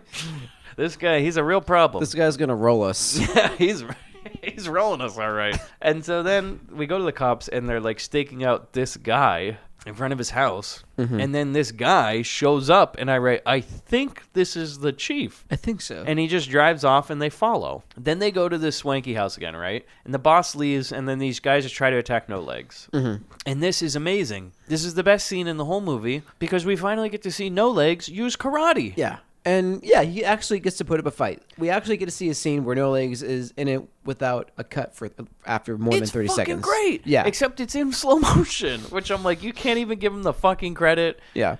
Like, it's terrible slow motion. And it's like, I want to just see it. Yeah. So we get to see him fight finally. He drowns a guy. He swims in a pool. He gets on top of a guy. He beats him to death. It's great. But then he just gets back in that wheelchair and he'll never get out again. And I write, this movie needs more of that. Like more without a No doubt. Leg karate. Then these guys run up and they throw No Legs into the pool. Yeah, and then he can swim too. It would be great if they had a bit where like he's got little like inflatables in his stumps that helps him like, oh no, he's got little rotors that make him swim around like a boat, like a little submarine. That would have been great. Oh my god, little propellers. Oh my god! If No Legs showed up to the docks in one scene with a little, like he is a boat, you know, he's fashioned himself as a submarine. That would have been great. Oh, and the midget is in on it. periscope. Yeah, I was just gonna say that. the midget's a periscope. He's just got a pair of binoculars right on top of No Legs. Or like he holds his arms back like a jet ski. You know, they really missed the opportunity with that. Oh my midget. God, He yeah. could have been like hiding under No Legs' chair at some points. I mean, he could have been in one of those shotgun containers, and he Yeah. just pops out and he goes, surprise. But instead, we just see the swanky boss. He goes through this drug warehouse, and we literally have to watch him walk through the whole warehouse. Yeah. The whole fucking thing. Like 5 separate setups and shots and lighting setups of a man walking through an empty warehouse with nothing in it. Well, hold on. We got to know where he's going, so let's just see the whole thing. Also, this movie needs to be 5 more minutes long because we don't have anything else. We forgot to film all those other no-leg karate scenes. Yeah. So then the guy the cops were tailing, who is the chief, who at this point I still don't know who he is because I've only seen the chief like once in this whole movie, and I think it's him. Yeah, they do the real big, The man who wasn't paid. Yeah. Right? Yeah. The cops pull up and they go inside this warehouse, and then Mr. No Leg shows up, right? Mm-hmm. And the chief and the swanky boss, I guess they both went to this place because it was a setup. Like No Legs both told them to go there, but we never saw any of this. Yeah, we didn't see this either. None of this happened on film. What the fuck's going on? None of this happened on screen. And the swanky boss laughs because he's like, oh, well, I took care of No Legs. He's going to be no more of a problem for us, you know? And then the chief and the swank boss, like, they're standing there and they're like, oh, okay. And then No Legs rolls up and he kills the swank man. And then the chief shoots No Legs to death, like, multiple times. Like, shoots him in the chest and the face, all sorts of things. So you're basically killing off the best character in this film. Yeah. But it's a very anticlimactic scene, too. Yeah. And then, yeah, it is. It's terrible. Yeah, like, I want to No Legs to go out like the chair explodes or something. No, and like at one point in the middle of what's going to happen next was a 20-minute fucking chase scene. Yeah. Is we see No Legs fist clench, but we'll never go back to that. No. That's a thread we will not pull No, on. it's like a death clench or what? I mean, were they planning a sequel where he's not really dead, where he's kind of like a death rattle? Yeah, they were planning a sequel. It's called Mr. No Arms. Ooh. You know, so now he's a quadriplegic. Do you mind cutting your arms off for the next movie? That's asking too much. All right, I'm sorry. It's worth a try. It's worth a shot. How about your eyes? So the cops... Okay, basically, the chief just, like, runs away, right? And then the cops chase after him, but the chief takes their Camaro and drives off. And then the cops chase after him, and the cops... Like, the chief's car... And then the chief basically fools them and gets away from the cops.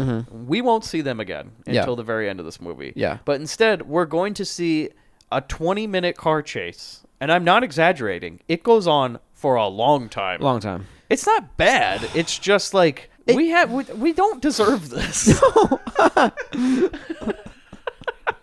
basically they're going like we just watch them get chased by It's like, random guys. They had like the stunt driver had a flat rate, and they're going to use all of it. Yeah, like I mean, there's one part where we go in the middle of the country, like we're out in fucking Riverside somehow now, and there's a part where they run, like they go through a trailer. Yeah, and you see it coming a mile away. Yeah, which is great because then yeah, because it's like inching out, backing out, perfectly aligned with the road. Like, and now drive through it. Trailer drive. Yeah. And then we go back into the city, and they're chasing around, and basically this ends with eventually the chief drives through some big ice cubes. Okay, yeah. What are big blocks of ice doing in the middle of In the sun? Yeah.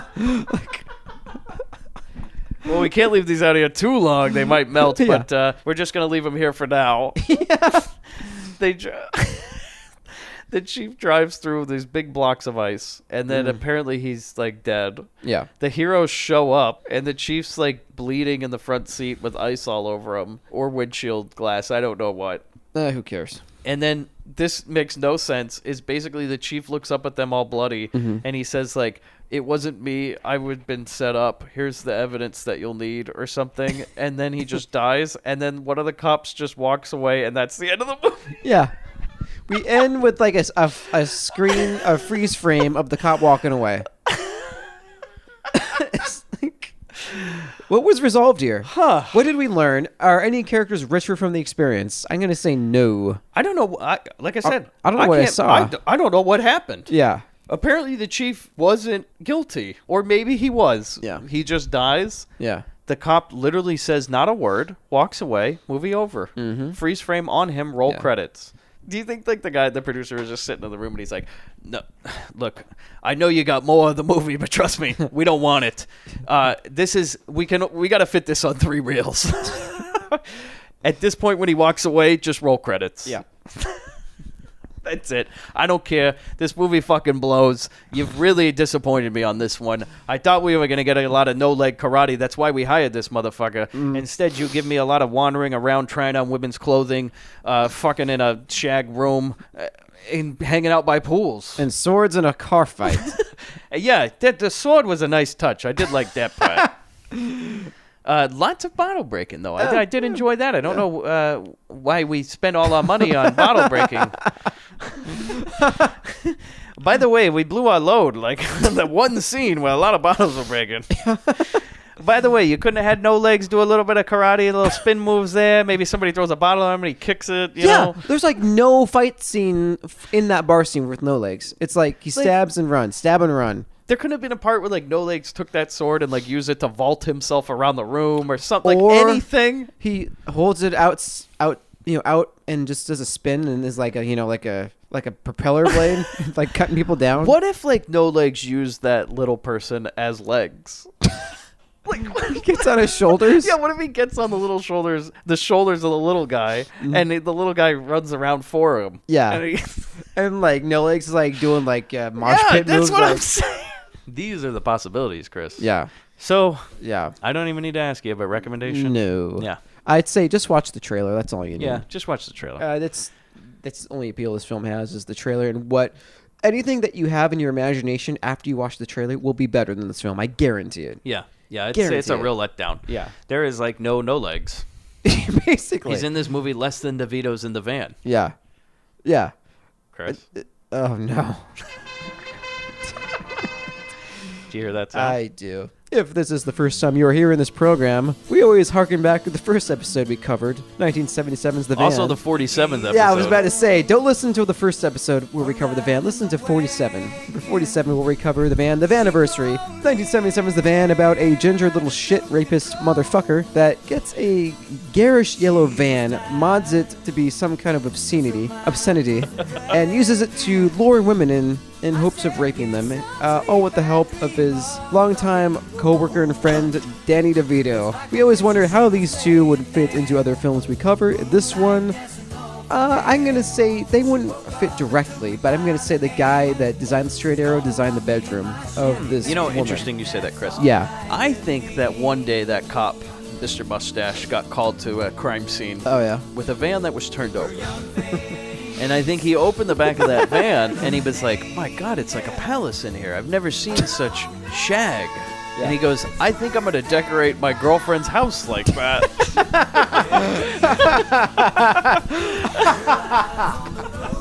I bet I could make this into an apartment. And so we did. That's right where I thought you were getting. I'm glad. Yeah. Either that or maybe you could see Bobby. Like, Bobby's fallen on some hard times. And, they're looking for some new guys to unload and load that truck. Yeah. And maybe once that kid dies, Chris, his replacement comes in to work one day with a big orange poof, ready to unload those cigars. They use him as the mule. They got all those cigars in his hair. Well, thank you again for joining us on another episode of Grindbin. We plan on, I don't know if, I think I cut this out of the anniversary episode, but we did a little poll there on Twitter. And we also have asked around to some longtime listeners if they would be interested if we did a Patreon eventually for this show, which would include bonus content, which is one extra episode we're going to try to do weekly, which would not be a typical episode. We're going to keep the movie episodes the same. Same format. But we're going to remove the grind business part of most of these episodes and move it over to what we've called at this point mini bins, which will be grind business as well as other exploitation movies that don't make the cut into full episodes. Maybe even commentaries. We toyed with the Well, idea of that. we were thinking of that. Maybe eventually we're going to throw some commentaries on there. But we'll do these other episodes so we'll have more fan interaction. So basically those episodes will be designed to get you guys more involved with the show so we can talk about movies that you guys have recommended to us that we can check out. We can talk about movies that we have upcoming on the show. We can talk about movies we've seen in the theaters. And please don't say Rogue One. No. We've seen we always talk about a lot more movies than we talk about on this show. That's true. that are interesting ones. Not always new, not always old. So we're all over the place with that. But maybe we can entertain you a little bit more and get some more. There's a lot of stuff we want to include on these episodes that we don't have time to include that wonderful people have sent us and shared with us. Yeah. And that we feel that would be a good outlet. So yeah, but there's only so many hours in a day, and God forbid we make this show 23 hours, which we would love. It can be possible. But yeah. So basically the idea is we're going to record some of these mini bins and not charge anything for them. Yeah. It won't even be part of a Patreon. We're going to just put them out there and start that show up to be a companion to this main show. We'll see how it goes. If it goes well, we're going to start up a Patreon for $2 a month is what we're thinking to start. Yeah. Now we might have ones for advertising that'll be a little bit more. That would be like if you were to pay us a little bit more, you put your ads in this show. Yeah. Because we do this show for free. But we do the show for free. It costs us, I would say, about 50 to 67. Okay, if I include the movie purchase and stuff, it probably costs me anywhere between $60 and $70 a month to run this show. Right. Between the website, the hosting of the podcast, and the purchasing of the movies, which is a very cheap show. This past year, we got to do the show for free because of people that had donated money to us, which was amazing. Yeah, we didn't even ask for it. No, we did not ask for it, and we got money, and it was incredible. So the idea is we provide more content for you guys. You just donate a little bit of money. If we can get 10 people to donate $2 to us a month, it pays our web hosting bill. There you go. So that's it. Yep. That's all we're asking for. Yeah. We don't want to. We're never going to charge for the grind bin. No. So. But the Grindbin can be bots. The grind bin can be bought. Yeah. We will not. That is not a secret. If you pay us money, you could be on the show if you want to. Bastions of integrity, we are not, just so you know. You don't even have to pay us to be on this show. I will leave the microphone on the ground. What happens, happens. You want to take Chris's spot? Go ahead. He doesn't care. Hell, you can take my spot. You can explain the movie. I don't want to fucking do it. Oh, God. No, yeah, it's been over a year. You still having fun doing this Yeah, show? of course, absolutely, yeah.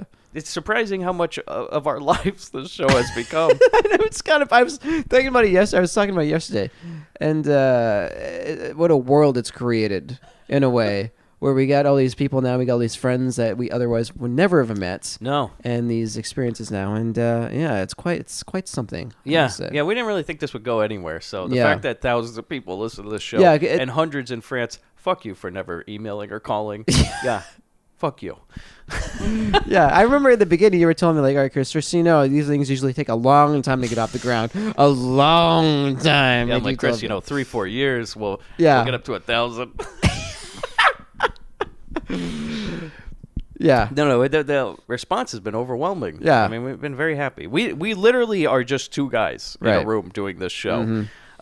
People have thought we're more than that. I know, they which think is it's very like flattering. like a studio. We have like a secretary and a screener, and We do not have a studio for this No, show. no. It is literally a room in my house that we record this show on in front of the computer, looking at how long. But Jesus Christ, we've gone on this long. the acoustics are great. So yeah, that's where we're at. Yeah, state of the bin. But thank you for the people that said they would purchase the Patreon. So that's very nice of us, of you. We can't even believe anybody would. Honestly, can't believe anybody would want to listen to this. But that's great. It's like throwing dollars into a fire. So if you want to get in touch with us Yeah. after all this, grindbin@gmail.com, grindhousefilm.com. We put up new articles for every episode, as well as reviews. Great listeners and contributors are putting up reviews. I cut them all out of the last episode because that van episode was over 3 hours long, and I had to edit it down to Christ. 2 hours and 30 minutes, which is still a fucking marathon. Yeah. Sean Thompson, our good friend who donates, writes reviews from looserounds.com, our resident gun expert. He wrote 3 reviews actually. He had to just put up a review for the Wild Bunch, which was great. Chuck Rodriguez as well, a great contributor and friend there on both Facebook and Twitter. He also put up a bunch of reviews lately, so we just, good. I mean, we things are going on Grindhouse Yeah. Film. You got to check it Yeah, out. and I promise I will be updating the website. I'm learning Yeah, he's- Squarespace. I've I heard this swear to for God, months. I've been saying it a lot, but I'm getting the hang of it. I'm no longer a Squarespace version. I know how these things are going. And the show is not sponsored by Squarespace, but No. we will take your money. Yeah. In fact, Mike's actually going to bleep out when I said Squarespace every time. Yeah. I might say shit space. You might not know what I'm saying. I didn't bleep that one out. Yeah, get in touch with us if you fucking feel like it. And if you live in France and you listen to this show and you just sit there and you go like, I'll never email them, fine. Yeah, I don't fuck want to hear you. from you anyways. Because I'm going to be in France, and you know what? I'm going to fucking find you. Yeah, Chris will. Yeah. We know where you live. I can Yeah. track you down to the the block. The block. It's going to be me and a big yellow van honking. You don't think I know where you listen from, you motherfucker? I know what grandma's basement you live in. I know. Well, let me look up this street in Les France. Oh, Baguette Avenue.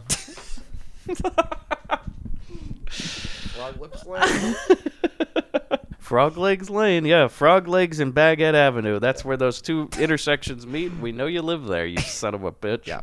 And if you would be so kind as to hit the big purple rectangular subscribe button in iTunes and in Google Play, whatever it says to subscribe, do that too. You will never miss another bin, and we'd be ever so grateful. And next week we have a listener request. Ooh. And we've had a few listener requests. But I don't want to tell you which one yet, Chris. Oh, shit. So you'll find out soon. I will. On the next episode of The Grindbin. Bobby, get some legs. Hey, Bobby, I got the money. Yeah, I made the team. But you're a hooker.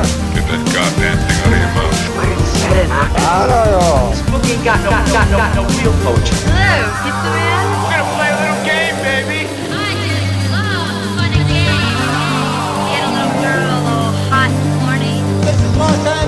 You could have been decent once in a while. And maybe Daddy would decide to kill himself because he couldn't get it up anymore. What a shame. Come on, just step on the gas before we get creamed.